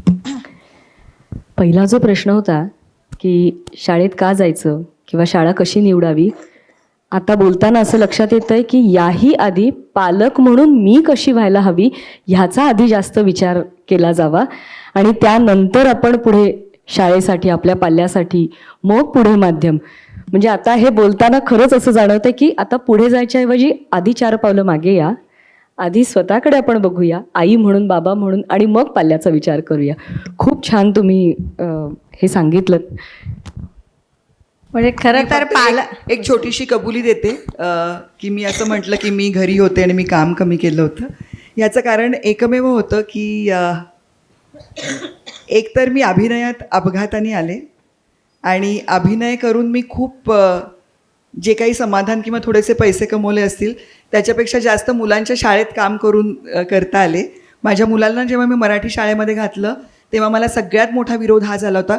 नगरचं वातावरण वेगळं असेल, औरंगाबादचं अजूनही खूप चांगलं आणि वेगळं आहे. ओमकार बालवाडीमध्ये वेटिंग लिस्ट असते, अशी शाळा त्या चालवतात प्रवेश घेण्यासाठी. मुंबईमधलं वातावरण असं आहे की फक्त माझ्याकडे घरकाम करणाऱ्या बायकाच आपल्या मुलांना मराठी माध्यमात पाठवतात.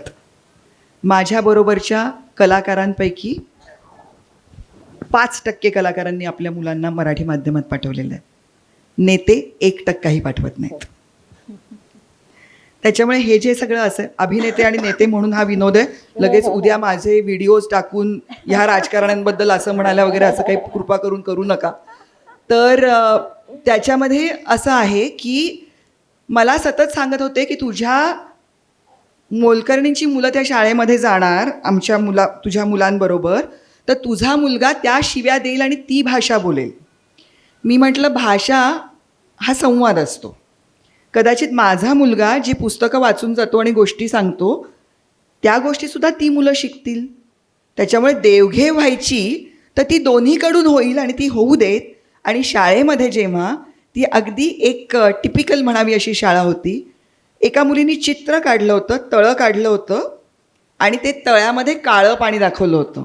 तर त्या चित्रावरती मोठी लाल फुली मारली होती तिच्या चित्रकलेच्या बाईंनी की हे चित्र चूक आहे. आणि मी त्या मुलीला विचारलं की तू काळं पाणी का काढलंस, तळ्यातलं पाणी काळं का होतं? तर ती मला म्हणाली, अगं संध्याकाळ झाली होती, वरचं आभाळ दिसत होतं त्याच्यात. हा विचार आहे. आपण चूक आणि बरोबर ह्याच्यामध्ये आपण त्या मुलाची विचार करण्याची त्याची सर्जनशीलता जी आहे त्याच्यावरतीच आपण फुली मारतोय हे जेव्हा दिसलं तेव्हा असं वाटलं इथे थोडासा सक्रिय सहभाग असला पाहिजे. ते जे चूक देत आहेत ते किती चूक आहे ह्याच्यासाठी त्यांच्याशी भांडण्यापेक्षा त्यांच्या बरोबरीने शाळेत थोडंसं काम करावं म्हणून ती सवड काढली होती मुलं 7 वर्षाची होईपर्यंत. नंतर जेव्हा काम करत होते तेव्हा लोक म्हणतच होते की आई शूटिंगला नाचतेय, कारण ह्यांची सगळ्यांची नोबल आहेत जे व्यवसाय आहेत ते डॉक्टर आहेत, शिक्षक आहेत असं म्हटल्यानंतर.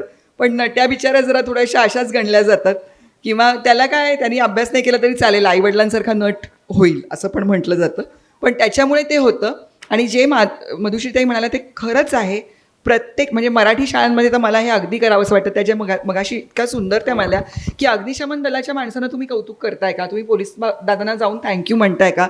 हे मराठी शाळांमध्ये खरंच होतं, हे खरंच करतात. पोस्ट ऑफिसची व्हिजिट, तुमच्या इकडे पोस्ट ऑफिस आहे, बँक आहे, तिथे लोक कसे काम करतात ते कसे, म्हणजे आपण फक्त असं म्हणतो. आणि मला अतिशय आदर आहे, मला सैनिकांबद्दल, सीमेवर लढणाऱ्यांबद्दल अतिशय आदर आहे. आणि म्हणूनच आपण इथली जबाबदारी आपली फार नैतिकतेने पाळायला पाहिजे असं वाटतं. तेव्हा तो सफाई कामगार जो असतो तो पण देशसेवेचं काम करतोच आहे, त्याच्याबद्दल आदर बाळगला पाहिजे.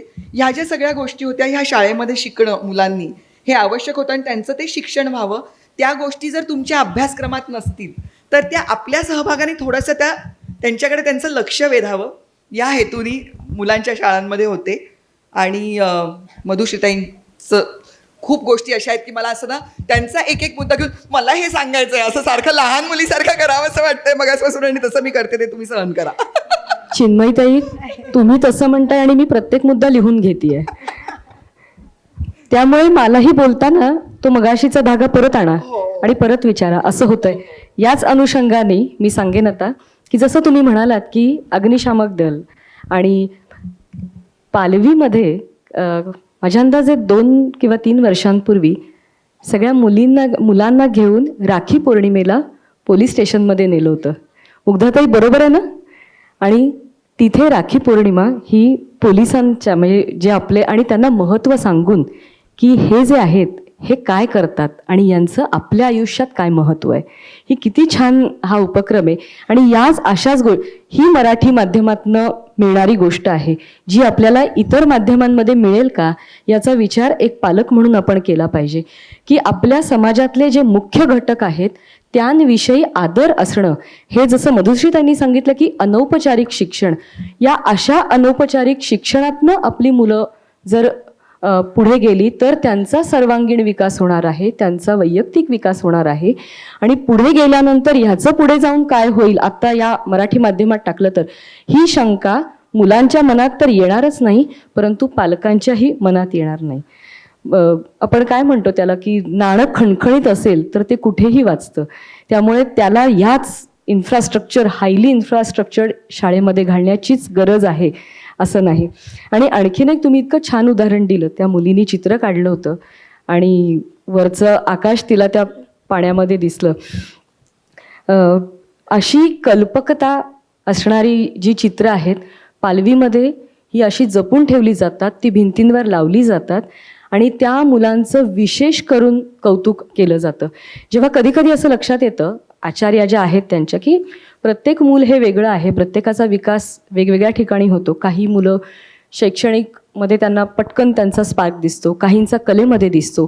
तर त्या त्या अनुषंगाने त्या आचार्या त्यांना, समजा एखाद्याचा अभ्यासामध्ये म्हणूया किंवा आज काहीतरी अंक शिकवले, नाही समजले त्याला, परंतु चित्र पटकन चांगलं काढलं, तर त्या चित्राच्या दृष्टीने तूही त्याच्या इतकाच छान आहेस बरं का, किंवा तूही तितकीच छान आहेस असं म्हणत सर्वांनाच पुढं नेणं हे खूप सुंदर काम ते आचार्य करतात. आणि हे मी तिथे पाहिलंय आणि वेळोवेळी याची पालक पावती देतात.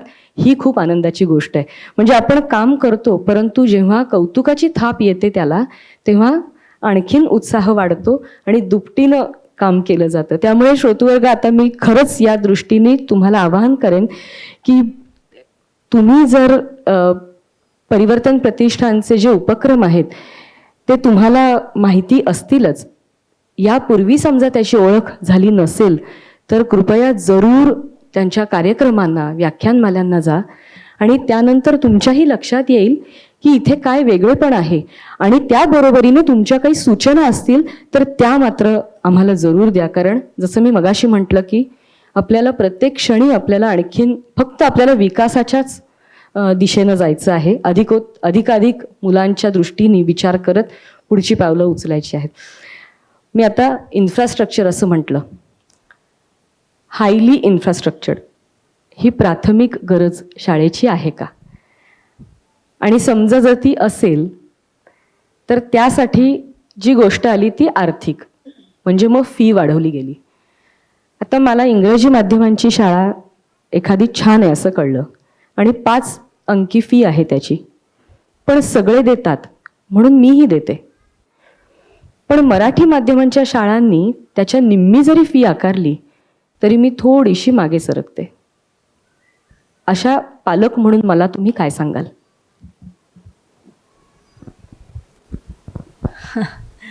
इन्फ्रास्ट्रक्चर असावं का? नक्कीच चांगलं असावं. ज्याचं घर 1 खोलीचं असतं त्याला असं वाटतं 2 खोल्यांचं घर व्हावं. 2 चाकी गाडी असते त्याला 4 चाकी गाडी घ्यावी वाटते. त्याच्यात काही चुकीचं आहे असं मला वाटत नाही. चांगलं स्ट्रक्चर असावं हे निश्चितपणे चांगली गोष्ट आहे. पण मी परत उलट्या दिशेने प्रवास करून म्हणते की एखादा मुलगा खूप शिकलेला आहे, त्याचं आपल्याला फ्युचर कळतं आहे, म्हणजे त्याचं घर सामान्य आहे, भाड्याच्या घरातच राहतो आहे, पण असं गृहीत धरा की IIT ग्रॅज्युएट आहे, तर आपण त्या मुलाला मुलगी द्यायला नकार नाही देणार ना. आपण म्हणू नाही नाही आज नाही आहे, पण धमक केवढी आहे. तर ही जी काय इंट्रिन्सिक पॉवर म्हणतात त्याला, एखाद्या भविष्याची जाणीव असणं, आणि ती जाणीव जर करायची असेल तर पालक म्हणून आपल्याला प्रगल्भ व्हावं लागेल की इथले शिक्षक कसे आहे, उपक्रम काय आहे, काय इंटेन्शन आहे या उपक्रमांचे, मुलं कशी घडतात आहे, पालकांचा फीडबॅक काय आहे. अशा अनेक गोष्टी आपण त्याच्याकडे बघू शकतो. माझी शाळा घराच्या जवळ आहे का, मला सोयीची आहे का. फी स्ट्रक्चर आपल्याला कुठेही आपण आज गेलो तर आपल्याला पैसे हे द्यावे लागतात. त्यामुळे पैसे देणं यासंबंधीची जी मानसिकता आहे प्रत्येकच पालकाची, असं मी म्हणेन की कशासाठी द्यायचे पैसे. म्हणजे आपल्याला जर कपडे हवे आहे तर शिलाईला पैसे द्यावे लागतात. आपण मॉलमध्ये गेलो तर आपल्याला साखर ज्या भावात असते त्याच भावात घ्यावी लागते. तसं त्या त्या शाळेला जे काय खर्च असतात, एखादी संस्था संघटना, तर ते त्यांचे खर्च असतात. आपल्या खिशाला परवडतं की नाही एवढाच विषय असतो त्याच्यातला. आणि आपल्याला जर इंग्रजी शाळा परवडत असेल तर मराठी शाळा 100% परवडते.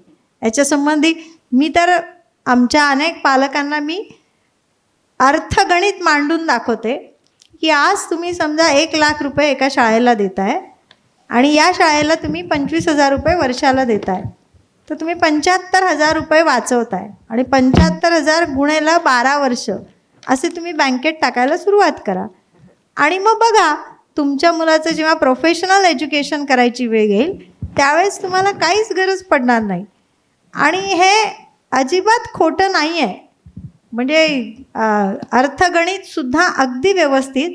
पण बरेच वेळा असं असतं की आपण पालक म्हणून लहान असतो, जेव्हा पहिलं मूल असतं तेव्हा आपल्याला असं वाटतं की याला काय देऊन काय नाही. तेव्हा आपल्याजवळ 25 वर्षानंतरचा प्लॅन नसतो आपल्या मुलाचा. त्याला महागाई होऊन किती खर्च येईल याचाही अंदाज नसतो. आणि मग त्याचे पण आपल्याला ताण येऊन अनेक आजार होतात. मग ॲसिडिटी असेल, अजून काय असेल. त्यामुळे मला असं वाटतं की शांतपणे विचार करावा. एखाद्या पालकाला 2 मुलं आहे, तर 2 मुलांचे मिळून आपण इतके पैसे वाचवू शकतो आणि या वाचवण्यामध्ये आपण त्याचं फ्युचर सिक्युअर करू शकतो. फक्त प्रश्न असा आहे की माझ्या मुलाला इंग्रजी आलं पाहिजे. तर मला मान्य आहे इंग्रजी आलं पाहिजे. मी तुम्हाला एक उदाहरण देऊन थांबवते. राशी जॅकेटे नावाची 15 वर्ष झाले 1ली ते 10वीची शाळा चालवते. अनेक मुलं अनेक सुंदर झाली आहेत, अनेक सुंदर ठिकाणी गेले आहे. ही जी राशी जॅकेटे ही सध्या फ्रान्सला आहे आणि टुरिझममध्ये PhD करते आहे. तिचा IQ सुद्धा 120 आहे. IQ केला आहे त्या मुलीचा. ती IITला सुद्धा गेली असती, इतकी हुशार मुलगी. पण तिने टुरिझम निवडलं आहे आणि टुरिझमसाठी तिला स्कॉलरशिप मिळाली आहे. ती जेव्हा पुण्याला होती तिच्या वडिलांनी, मराठी शाळा होती, पगार कमी असतात थोडेसे कारण शुल्क कमी असतं, शिक्षकांना पगार कमी असतात, ही व्यावहारिक बाजू आहे. मग त्यामुळे तेवढा चांगला इंग्रजी बोलणारा शिक्षक मराठी शाळेला मिळत नाही. ही एक त्याची दुखरी बाजू आहे मराठी शाळांची. पण त्या पालकांनी मी सांगितलं तसं पहिल्या 10 क्रायटेरियामध्ये दोन्ही मुली मातृभाषेत शिकवल्या आणि ते पालक आज आमच्या शाळेचे विश्वस्त आहे. बालवाडीपासून म्हणजे त्या दोन्ही मुलींच्या सोनोग्राफीपासून मी माझे पालक आहेत ते, म्हणजे पेशंट, पालक आणि आता विश्वस्त आहे, सेक्रेटरी आहे तिचे वडील. सांगण्याचा उद्देश असा की त्या मुलीला त्यांनी बाहेरनं इंग्रजीची ट्युशन लावली. किती 1000 रुपये महिना, समजा 12,000 रुपये 4 वर्ष ट्युशन लावली, 6वी 7वी 8वी 9वी. त्या मुलीचं इतकं इंग्रजी उत्तम झालं की पुण्याला ती फर्ग्युसनला BAला होती तेव्हा तिने फ्रान्सला जायचं म्हणून फ्रेंच शिकायला घेतली आणि ब्रिटिश काउन्सिलचा डिप्लोमा का काय ते करायला घेतलं. ते म्हणाले अगं तुझं इतकं इंग्रजी चांगलं आहे की आम्ही तुला फ्रीमध्ये फ्रेंच शिकवतो आणि तू आमच्या क्लासमध्ये इंग्रजी शिकव. एक मराठवाड्यातली मातृभाषेतली मुलगी पुण्यासारख्या शहरात जाऊन फर्ग्युसन कॉलेजला असताना इंग्रजी ब्रिटिश काउन्सिलला कोच म्हणून जाते. मला असं वाटतं की याच्यापेक्षा उत्तम काय उदाहरण असू शकतं. तुम्ही 12 कट्ट्याच्या 50,000 उत्तम इंग्रजी शिकली ती मुलगी आणि ज्याच्यासाठी तुम्ही 1,00,000-1.5 लाख रुपये शाळेवर खर्च करणार आणि 12 वर्ष करणार. इतकं साधं सिम्पल लॉजिक आहे या सगळ्या विषयामध्ये. आणि त्याच्याबरोबर तुम्ही जे मुलांना उत्तम तयार करणार वेगवेगळ्या अनौपचारिक गोष्टींमधनं, ते तर त्याचं मूल्य नाही होत. त्याचं मला मोजता येऊन तुम्हाला सांगता नाही येणार. इतक्या अमूल्य गोष्टी त्या अनौपचारिक शिक्षणामध्ये आहे. पण तो आजचा विषय नाही, त्यामुळे मी इथे थांबते.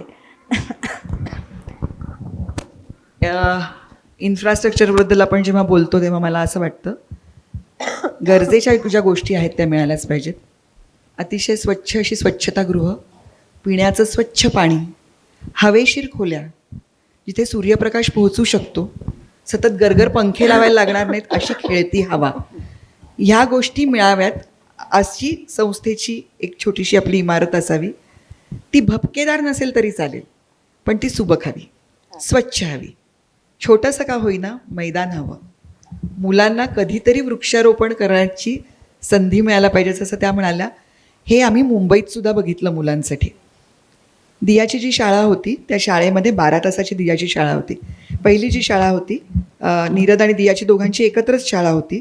मुलगा सतत 95% वरती आणि दियाचं जसं मी सांगितलं गणितात आणि विज्ञानात ती हुशार नाही, त्याच्यामुळे ती ढ असं तिच्या शिक्षकांनी ठरवलं. एक वही असते दैनंदिनी दिली जाते शाळांमध्ये, तुम्ही पण कराल कदाचित पालवीमध्ये ही गोष्ट म्हणून सांगते. त्याच्यामध्ये पालकांचा शिक्षकांशी संवाद आणि शिक्षकांचा पालकांशी संवाद अशी 4-4 पानं कोरी ठेवलेली असतात. त्याच्यामध्ये जर माझी मुलगी अनुपस्थित राहिली, मुलगा अनुपस्थित राहिला, तर पालकांनी तिथे लिहून द्यायचं असतं, नोंद करून द्यायची असते की ह्या कारणामुळे माझा पाल्य किंवा माझी पाल्य अनुपस्थित होती, त्याचं कारण. शिक्षकांचा जो पालकांशी संवाद असतो ती 4 पानं नेहमी कोरीच राहतात वर्षाच्या शेवटी. का बरं? पालकांना काही बोलायचं, शिक्षकांना काही बोलायचं नसेल. पण माझ्या मुलीच्या बाबतीत हा प्रसंग घडला होता. तिला विज्ञानात कमी मार्क मिळाले तेव्हा ती काविळीतून उठली होती आणि परीक्षा देऊन आली होती, अभ्यास झालेला नव्हता. तर शिक्षकांनी तिच्या मैत्रिणीला, जी तिची जीवाभावाची मैत्रीण आहे, तिला सांगितलं की दियाच्या आईला सांग तिच्या अभ्यासाकडे जरा लक्ष द्यायला, शूटिंग थोडं कमी करायला. हा जेव्हा तुम्ही असा निरोप जेव्हा पाठवला जातो तेव्हा एक तर ती जी मुलगी, जी माझ्या मुलीची अत्यंत जीवाभावाची मैत्रीण, जी माझ्या मुलांसारखं मला अम्मा म्हणते, तिला खूप वाईट वाटलं की आपल्या अम्माच्या शूटिंगवरती बाई काहीतरी बोलल्या. दुसरी गोष्ट, माझी मैत्रीण कमी पडते हा निरोप त्यांनी मलाच दिला. तुम्ही स्पर्धक बनवताय का मुलांना? ते एकमेकांचे मित्र आहेत ना, तर तुझ्यापेक्षा तिला मार्क कमी पडलेत हे त्यांनी आधी तिला सांगितलं आणि त्याच्यानंतर हा निरोप दिला. तर ही एक छोटीशी गोष्ट त्यांनी मला लिहून पाठवली असती तर सगळाच मामला हा सुसंस्कृत ठरला असता. पण ते तसं झालं नाही.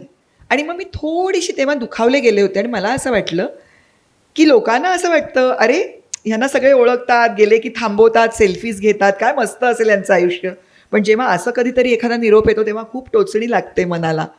आणि मग मी ठरवलं, मग मी शाळेत गेले आणि मी सांगितलं की जर नीरद आणि दिया ह्यांच्याकडे एकच रुपया आहे आणि त्यांना माझ्यापर्यंत पोहोचायचं आहे, असं जर झालं आणि ते कुठेतरी हरवले, तर दिया नीरदला सांगेल तो 1 रुपया मला दे, 2 रुपयात मी आपल्या दोघांना पोचवते घरी, सगळं व्यवस्थित करते. आणि ती त्याला नीट आणेल घरापर्यंत. त्याला 99% मिळतात, पण हुशार माझी मुलगी आहे. तिला आयुष्याचं गणित जास्त चांगलं कळतं, मार्क जरी मिळत नसतील तरी. त्याच्यामुळे तुम्ही नका ठरवू की कोण हुशार आहे आणि कोण ढ आहे. ते हे सगळ्या आचार्यांसाठी सुद्धा मी अतिशय विनयाने सांगते, ताशेरे नाही आहे त्याच्यामध्ये. आणि त्याच्यानंतर चांगल्या शिक्षकांनी घडवलेल्या एका शाळेमध्ये, गुरुकुलमध्ये मी दियाला घातलं. या शाळेमध्ये ह्याच तिच्या बाई म्हणाल्या होत्या, हिला 35% मिळून ही जर 10वी झाली तरी खूप झालं. दियाला 73% मिळाले 10वीला, कारण ती त्या शाळेत गेली. त्या शाळेमध्ये उपासना असायची. विवेकानंदांच्या जयंतीला 1000 सूर्यनमस्कार घालायची मुलं आणि मुलांच्या बरोबरीने शिक्षक. त्याच्यामुळे मुलांना काय होतं, आपण कन्फ्यूज करतो. आपण त्यांना एक गोष्ट सांगतो, साधं शाळेचं उदाहरण सांगते. आमच्याकडच्या शाळेमध्ये मुलांना वाहतुकीचे नियम सांगितले जातात, त्यांना वन वे काय असतो ते शिकवलं जातं, एकेरी वाहतूक म्हणजे काय ते सांगितलं जातं. आणि सकाळी आई वडील घाई झाली म्हणून 2 व्हीलरनी नो एंट्रीत शाळा असते, तिथपर्यंत गेटपर्यंत मुलांना सोडायला येतात. जेव्हा आपण मुलांना असं करतो ना की शाळेत एक शिकतात, पालक एक वागतात, ते आपल्याला वागायला एक सांगतात, नियम पाळायला सांगतात, पण स्वतः सर्रास नियम मोडतात, तर ह्या सगळ्या गोष्टी खूप महत्त्वाच्या आहेत. त्याच्यामुळे शाळेची इमारत कशी आहे याच्यापेक्षा दिलं गेलेलं शिक्षण, पालकांचा, मुलांचा आणि शिक्षकांचा ह्यांच्यामधला सेतू, ह्या सर्व गोष्टी जास्त महत्त्वाच्या आहेत. आणि नंतर ज्या त्या म्हणाल्या की शाळेचे जे पालक आहेत त्या प्रत्येक पालकाला असं वाटलं पाहिजे की आपण शाळेचे विश्वस्त आहोत. आणि हा विश्वास निर्माण करणं हे संस्थेने करायची गरज आहे. की मी तुमच्याकडून का 1000 रुपये मागते, कारण तुमच्या मुलाला हे मिळणार आहे. दियाच्या शाळेमध्ये वर्षा सहल असायची, ती एखाद्या गडावरती असायची आणि तिथे सांगितलं जायचं आम्हाला, एकही टोपी रेनकोट द्यायचा नाही मुलांना, मुलं भिजणार. आणि गडावरती जर आदिवासी लोकांची वस्ती असेल तर मुलांनी आपलं सगळ्यात आवडतं खेळणं त्या मुलांना नेऊन द्यायचं. आणि घरातले चांगले कपडे, जे फाटलेले तुटलेले नाहीत, ते कपडे नेऊन त्या मुलांना द्यायचे. त्यांच्याबरोबर 2 तास त्यांच्याबरोबर वेळ घालवायचा आणि पुढच्या घटक चाचणीमध्ये त्याच्यावरती आधारित प्रश्न असायचे. त्यांचं दिवाळीचं शिबिर असायचं, मातृभूमी परिचय शिबिर. दिवाळीमधले 4 दिवस सणाचे सोडले तर बाकीची सुट्टी मुलं त्या शिबिराला जायची. ती शिबिरं इंटिरियर्समध्ये घेतली जायची, ग्रामीण भागांमध्ये घेतली जायची. एकदा कधीतरी दापोलीला पण गेले होते. मात्र त्यावेळेला तिथे जाऊन त्या ठिकाणी धर्मशाळेत किंवा एखाद्या शाळेमध्ये ही मुलं राहायची. सकाळी 4:30ला दिवस सुरू व्हायचा, तेव्हा त्यांना आंघोळ करूनच यायचं बरं का मैदानात, असं नसायचं. दात घासायचं आणि पहिलं यायचं बाहेर. आणि मग सगळ्या गोष्टी झाल्यानंतर दुपारी जाऊन आंघोळ करायची, खेळून, स्वयंपाक करून, स्वतःची अंथरुणं स्वतः घालायची. आणि त्या गावाची पाहणी करायची 5-5 जणांच्या ग्रुप्समध्ये. त्याच्यानंतर पॉवर पॉईंट प्रेझेंटेशन करायचं. आल्यानंतर तुम्ही तिथे काय बघितलं, तिथे ग्रामपंचायत होती, पंचायत समिती होती का काय होतं, हे सगळं येऊन सांगायचं. त्याच्यानंतर पॉवर पॉईंट प्रेझेंटेशन करणं म्हणजे असं नाही की नुसतंच आपण भावनिक विकास करतोय आणि सामाजिक भावना समृद्ध करतोय. टेक्निकली सुद्धा ती मुलं साऊंड असली पाहिजेत. अशा पद्धतीचं शिक्षण देणारी ती शाळा होती. त्याच्यामुळे त्याची बिल्डिंग कशी होती ते आम्ही बघितलं नाही. पालक सभेच्या बाबतीमध्ये दोन्ही मुलांच्या पालक सभांना एका वर्षी नाही, 1.5 महिन्यांनी पालक सभा असायच्या. दोन्ही मुलांच्या पालक सभेला ऑल्टरनेट मी आणि सुमित जायचो. फक्त आईनीच जायचं किंवा फक्त बाबांनीच जायचं असं नसायचं. बाबांची संख्या खूप कमी असते, ती वाढवा. तर आम्ही जायचो. त्यावेळेला सुमित एकदा म्हणाला होता, पालक सभेला बसलेला असताना, खूप शूचा वास येतोय. तर मग खरंच आपण असं नसतो का आपल्या मुलीला पाठवू शकलो की जरा थोड्याशा पॉश शाळेमध्ये. तर पॉश शाळा म्हणजे सेंट्रली एअर कंडिशन्ड नाही, पण स्वच्छ सुंदर शाळा असली पाहिजे. आणि मी सुमितला म्हटलं, ही तक्रार आहे का तुझी? उद्यापासून तुझी ही तक्रार असणार नाही. आणि त्यावेळेला आम्ही मुलांना फिनाईलचे उपयोग कसे करायचे, फिनाईलमध्ये काय असतं, कशामुळे वास मरतो हे सांगून पाणी मुबलक त्यांना उपलब्ध करून दिलं. आणि वर्गातल्या मुलांच्या ह्या ड्युटीज लावल्या. मुलांनीच संडास स्वच्छ करायचे, बाथरूम स्वच्छ करायची. बाहेर मुलं आल्यानंतर त्यांनी हात धुतलेत की नाहीत ते वरती हात करून दाखवायचे, ओले आहेत की नाही ते, आणि मग वर्गात जायचं. आणि त्याच्यानंतर त्या शाळेमध्ये परत कधीच तसा वास आला नाही. त्याच्यामुळे मला असं वाटतं इन्फ्रास्ट्रक्चरच्या बद्दल, म्हणजे तुमचं इमारतीच्या बद्दल म्हणणं असेल तर ह्या गोष्टी आपण सगळे मिळून करू शकतो. पण तो विश्वास आपल्याला पालकांच्या मनात जागृत करणं हे संस्थेचं पहिलं काम असलं पाहिजे. माझी शाळा माझी जबाबदारी. अगदीच. नाही, आणि या अनुषंगाने आपण नेहमी म्हणतो ना की घर सुद्धा आपण स्वतः स्वच्छ करतो तेव्हा आणखीन आपण त्याच्याशी जोडले जातो. बाहेरनं कोणीतरी येऊन स्वच्छता केल्याने घरामध्ये जितकी स्वच्छता दिसत नाही तितकी आपण केल्याने प्रसन्नता वाढते. तसंच शाळेचंही आहे. आणखीन आपण शाळेशी जोडले जातो जितकं आपण शाळेसाठी काम करू.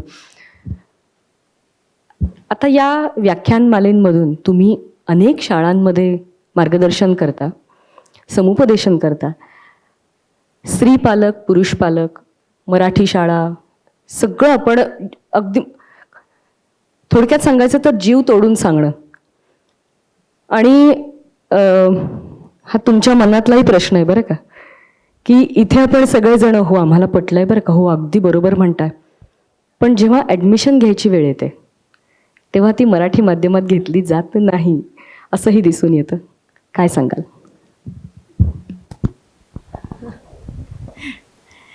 याच्यावर सुरुवातीला तर खूप रक्त आटवून म्हणतात ना तसं सांगायची मी.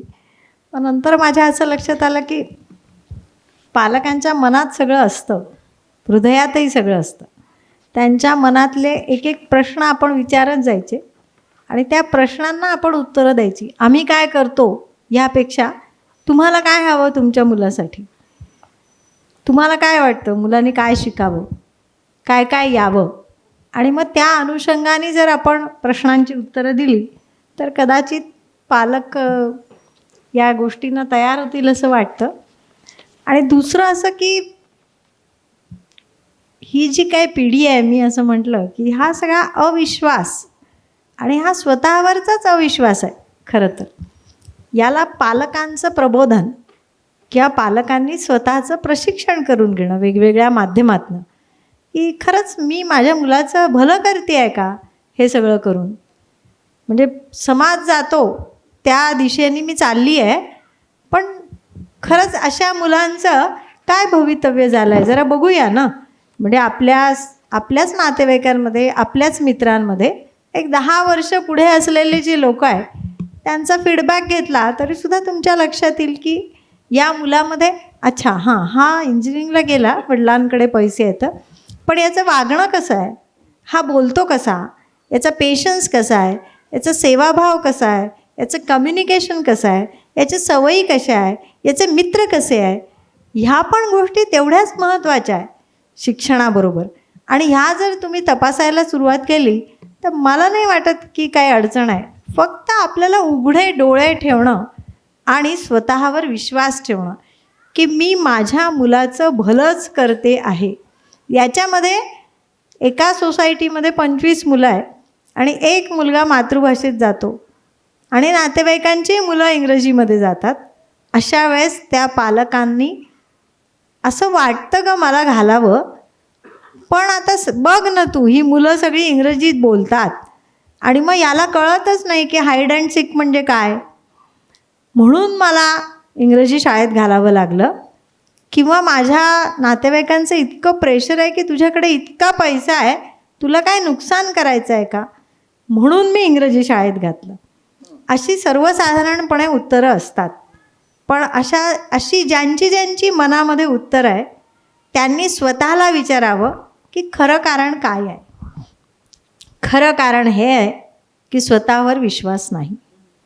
माझ्यावर जेव्हा विश्वास असतो, अरविंद गुप्तांसारख्या माणसांनी महानगरपालिकेच्या शाळेमध्ये आपल्या मुलीला वाढवलं. कलकत्ता मेडिकलला ती मुलगी गेली आणि लवचटांनी आपल्या मुलींना मातृभाषेत वाढवलं, मोठी झाली ती पण. अशी अनंत उदाहरणं आपण देऊ शकतो. आपली इच्छाच नाही तर चर्चेचा प्रश्नच उरत नाही. पण माझी इच्छा आहे, पण मला हा समाज घालू देत नाही, असं जे म्हणत असतील त्यांनी असं समजावं, त्या सगळ्या पालकांनी समजावं की आपला मनोमय कोश अत्यंत वीक आहे. म्हणजे आपलं मन अत्यंत चंचल आहे, द्वंद्वयुक्त आहे आणि वेगवान आहे. त्यामुळे आज मराठीत घालायचा निर्णय केला आणि 4 दिवस जर सोसायटीत गेलं की पालकांना वाटतं नको नको, ते ठीक आहे सावजीताई आणि चिन्मयीताईंनी सांगितलं, पण व्यवहारामध्ये इंग्रजी शाळेतच घालायला पाहिजे. म्हणजे आज जे पटलं ते या क्षणापुरतं आहे. हे जर मी माझ्या बुद्धीने ठरवलं की नाही, हे माझं कन्व्हिक्शन आहे, मला माझ्या बुद्धीला पटलं आहे आणि हे माझ्या बुद्धीला पटलं असेल तर मी हे तडीच नेणार 100%. म्हणजे मला जर ग्रॅज्युएट व्हायचं आहे तर घरात कितीही विरोध झाला तरी मी ग्रॅज्युएट होईलच. तसं आपल्या मुलाबद्दल आपलं स्वतःचं कन्व्हिक्शन हे बुद्धीनी, विवेकपूर्ण बुद्धीनी जे पालक घेऊ शकतील तेच पालक मातृभाषेमध्ये आपल्या मुलांना चांगलं ठेवू शकतील आणि त्यांना कधीही असं वाटणार नाही, कधीही त्यांच्या बोलण्यात असं येणार नाही अगं हो बाई मी घालायला पाहिजे होतं पण आता बघ ना, असे प्रश्न तयार होतात मग. आणि यांना तरी मी म्हणत होते की आपण घालूया, पण हेच ऐकत नव्हते. असे जे जे काय प्रश्न आहेत ते सगळे प्रश्न सुटतात आणि एक निर्णय कोणाचाही असू दे, आईचा किंवा बाबांचा निर्णय झाला मातृभाषेत घालायचा, तर त्याला दोघांनीही सपोर्ट केला पाहिजे. अन्यथा ते मूल फार हुशार असतं. मी का बरं नाही चांगलं शिकलो, मला घातलं नाहीत मी इंग्रजी माध्यमात, कारण ते बाबा अजून कोणाचं काय काय आईचं ऐकत असतात. मला असं वाटतं की बुद्धी, सगळे सुजाण पालक आहे असं मी म्हणते आणि असं तुम्हालाही वाटतं. त्यामुळे सुजाण पालक म्हणून आपण बुद्धीने निर्णय घ्यावा अशी परमेश्वर चरणी प्रार्थना करते मी. याबद्दल मी फक्त एवढंच सांगू शकते की आपण जे सारखं म्हणतोय की इंग्रजीत शिकणं आणि इंग्रजी शिकणं हे 2 वेगळ्या गोष्टी आहेत. त्याच्यामधलं भाषा मूल शिकतं कसं शिकतं भाषा. आईच्या तोंडून आधी अंगाई गीतं ऐकतं, बडबड गाणी ऐकतं, बोबडे बोल ऐकतं. पहिल्यांदा भाषा बोलायला शिकतं आणि मग लिहायला शिकतं. शाळेमध्ये, मराठी शाळेमध्ये सुद्धा असंच असतं की ते जे बोलायला शिकलेलंच असतं तीच भाषा बोलतं आणि नंतर ते अक्षरं शिकतं. इंग्रजी माध्यमात ते आधी भाषा लिहायला, ऐकायला शिकतं, मग बोलायला आणि त्याला ती समजायला लागते भाषा. हा मोठा प्रवास होतो. अशाच पद्धतीने संस्कृतसुद्धा आपण शिकवू शकतो. माझ्या मुलीच्या शाळेमध्ये 5वीमध्ये त्यांना कलोक्युअल किंवा संभाषणातलं, संस्कृत संभाषणाने सुरुवात केली. संस्कृत गाणी शिकली मुलं आधी. पुत्तलिका पुत्तलिका असं तिचं गाणं होतं, बाहुलीचं गाणं. सो आधी ती गाणं शिकली, त्याच्यानंतर मग ती संस्कृतातले व्याकरणाचे नियम शिकली. इंग्रजी आपण असं मुलांना शिकवत नाही. इंग्रजी शाळेमध्ये तर इंग्रजी अजिबात असं शिकवत नाहीत. मराठी आपण असं शिकवतो. आधी आपण भाषा बोलायला शिकवतो, लिहायला शिकवतो, मग आपण त्यांना व्याकरणाचे नियम शिकवतो. हां, विभक्ती प्रत्यय सला ते सलाना ते हे नंतर सांगतो आपण. आधी आपण स कधी लावायचं, ला कधी लावायचं, ना कधी, ते कधी, हे आधी आपण व्यवहारात शिकून घेतलेलं असतं. मग त्याला आपण फक्त ते भाषेमध्ये आपण ते मांडायला लागतो. ती भाषा आपण त्याला शिकवतो. व्याकरण आपल्याला आधीच यायला लागलेलं असतं. तर हे जे आहे असंच इंग्रजीचं शिकवलं शाळेमध्ये, मराठी शाळेमध्ये. मी सांगते 10 मुद्दे असतात पालकांचे, त्याचं तो इंग्रजीत मागे पडेल. तर आमच्याकडे इंग्रजी आम्ही वेगळ्या पद्धतीने शिकवतो. आम्ही फोनेटिक्समधून इंग्रजी शिकवतो. ती मुलं स्पेलिंग्स पण लवकर शिकतात. ती मुलं आधी फ्लॅश कार्ड्समधून शब्द शिकतात, मग ते लिहायला उच्चारायला शिकतात बघून, आणि मग ते लिहायला शिकतात. ही नैसर्गिक शिक्षण देण्याची पद्धत आहे. ही जर आपण देणार असू आपल्या शाळांमधून, तर तो एक प्रत्यय जो त्यांच्या मनात असतो तो एक एक खोडत जायचा. आपण टिकमार्क्स करतो ना, तसे जे प्रश्न आपल्याला येणार आहेत त्याचा विचार करून आधीच आपण त्याच्याबद्दल काय करणार आहोत हे आपण सगळ्यांनी. आणि ना, विवेकानंदांचं एक पुस्तक वाचते विवेकानंदांबद्दलचं. त्यांनी असं म्हटलं आहे की मला माझा विचार पोहोचवणारी संस्था नको आहे, मला संघटना हवी आहे. त्याच्यामुळे मला असं वाटतं की परिवर्तन प्रतिष्ठानाच्या कार्यक्रमाला येण्याचं कारणच हे आहे की मला संस्थेचा भाग व्हायचं नाही आहे.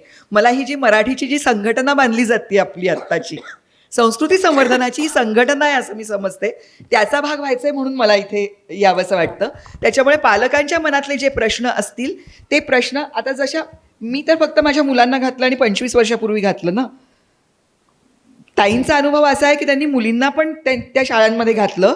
मुलींना तो अनुभव इतका पटलेला आहे की त्यांनी त्यांच्या मुलांना आता मराठी शाळांमध्ये घातलं आहे. ही उदाहरणंच आपण त्यांच्यासमोर ठेवतो. त्याच्यामुळे मला असं वाटतं ज्यांच्या पालकांच्या मनामध्ये प्रश्न असतील, माझ्याकडे कित्येक फोन रात्री 11:30 येतात. पुरुष पालक जे असतात ते असं सांगतात, घरातल्या बायका आग्रह धरतात की मुलांना मराठीत शाळेत घाला, इंग्रजीत शाळेत घाला, तर मग आम्ही काय करणार, वी गिव्ह इन. म्हटलं त्यांनी मागच्या वेळेला साडी मागितली होती तेव्हा घेऊन दिली होती? किंवा असं कुठलीही गोष्ट की घरात करायची असं म्हटल्यानंतर तुम्ही अगदी रेडीली ऐकता का ती गोष्ट? मग ह्या गोष्टीच्या बद्दल, आणि ती गोष्ट तर फक्त छोटीशी असते, क्षणिक आनंदासाठीची. जिथे तुमच्या पाल्याचं आयुष्य त्याच्यावरती अवलंबून आहे, त्या निर्णयाच्या वेळेला थोडंसं 4 लोकांना विचारून एक निर्णय घ्यावा. थोडंसं आता तर तुम्हाला सगळ्यांना इतकी सोय आहे, एका क्लिकवरती आहे. गुगल सर्च करा, लोकांचे रिसर्च वाचा. तुम्हाला आहे ना आता ही उपलब्धी आहे तुम्हाला, जी आम्हाला कदाचित नव्हती ती तुम्हाला आहे.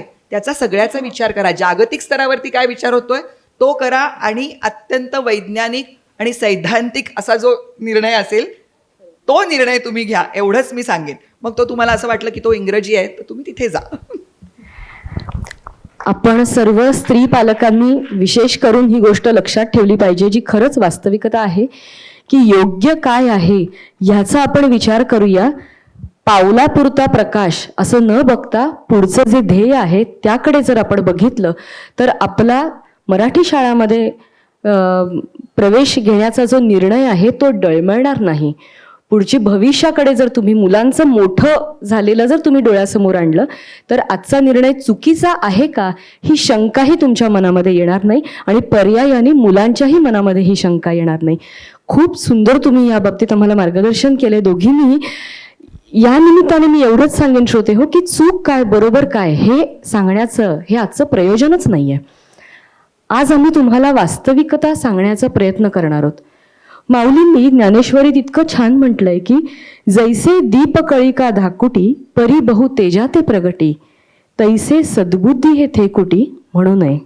म्हणजे काय सांगितलंय तर जशी दिव्याची ज्योत ही मोठ्या प्रकाशासाठी सुद्धा कारणीभूत असते, सद्बुद्धी ही दिसताना जरी छोटी दिसत असली तरी तिच्यामुळे मिळणारं जे समाधान आहे ते खूप मोठं आहे. पण ते बघण्याची आपली नजर हवी, आणि जेव्हा ते समाधान आहे हे आपल्याला कळतं तेव्हा ते आपल्या कार्यात न दिसलं पाहिजे. तर आजच्या या संवादातून मला आमच्या सर्व संस्थेच्या सर्व सभासदांना आणि आजच्या श्रोत्यांना खूप छान मार्गदर्शन मिळालेलं आहे, यात शंकाच नाही आहे. याही पलीकडे जाऊन मी असं म्हणेन की आम्हाला आणखीनही काही शंका असतील तर तुम्ही जरूर मार्गदर्शन कराल असं आजच्या संवादातूनच मला विश्वास वाटतोय. आम्ही तुमच्यापर्यंत पुन्हा जरूर पोहोचू. कार्यक्रमाच्या आपण शेवटाकडे येतोय. मी श्री शंतनूजींना विनंती करेन की त्यांनी कृपया मंचावर यावं.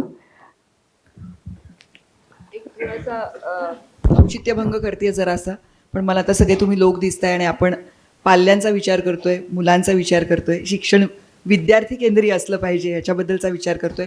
म्हणून एक छोटीशी तुम्हाला एक विनंती करायची आहे. तुमच्याकडे चित्रपटगृहामध्ये एकदा काय झालं नावाचा एक चित्रपट आलेला आहे. तो मुलांच्या भावनिक विकासाशी, त्यांच्याशी असलेल्या नात्याशी, शिक्षणाशी सगळ्यांशी संबंधित आहे. कृपा करून हा पिक्चर नक्की बघा. आपल्या घरातल्या वडीलधाऱ्यांना घेऊन जा आणि लहानग्यांना पण घेऊन जा. जरूर. आम्ही खूप ऐकलं या चित्रपटाबद्दल.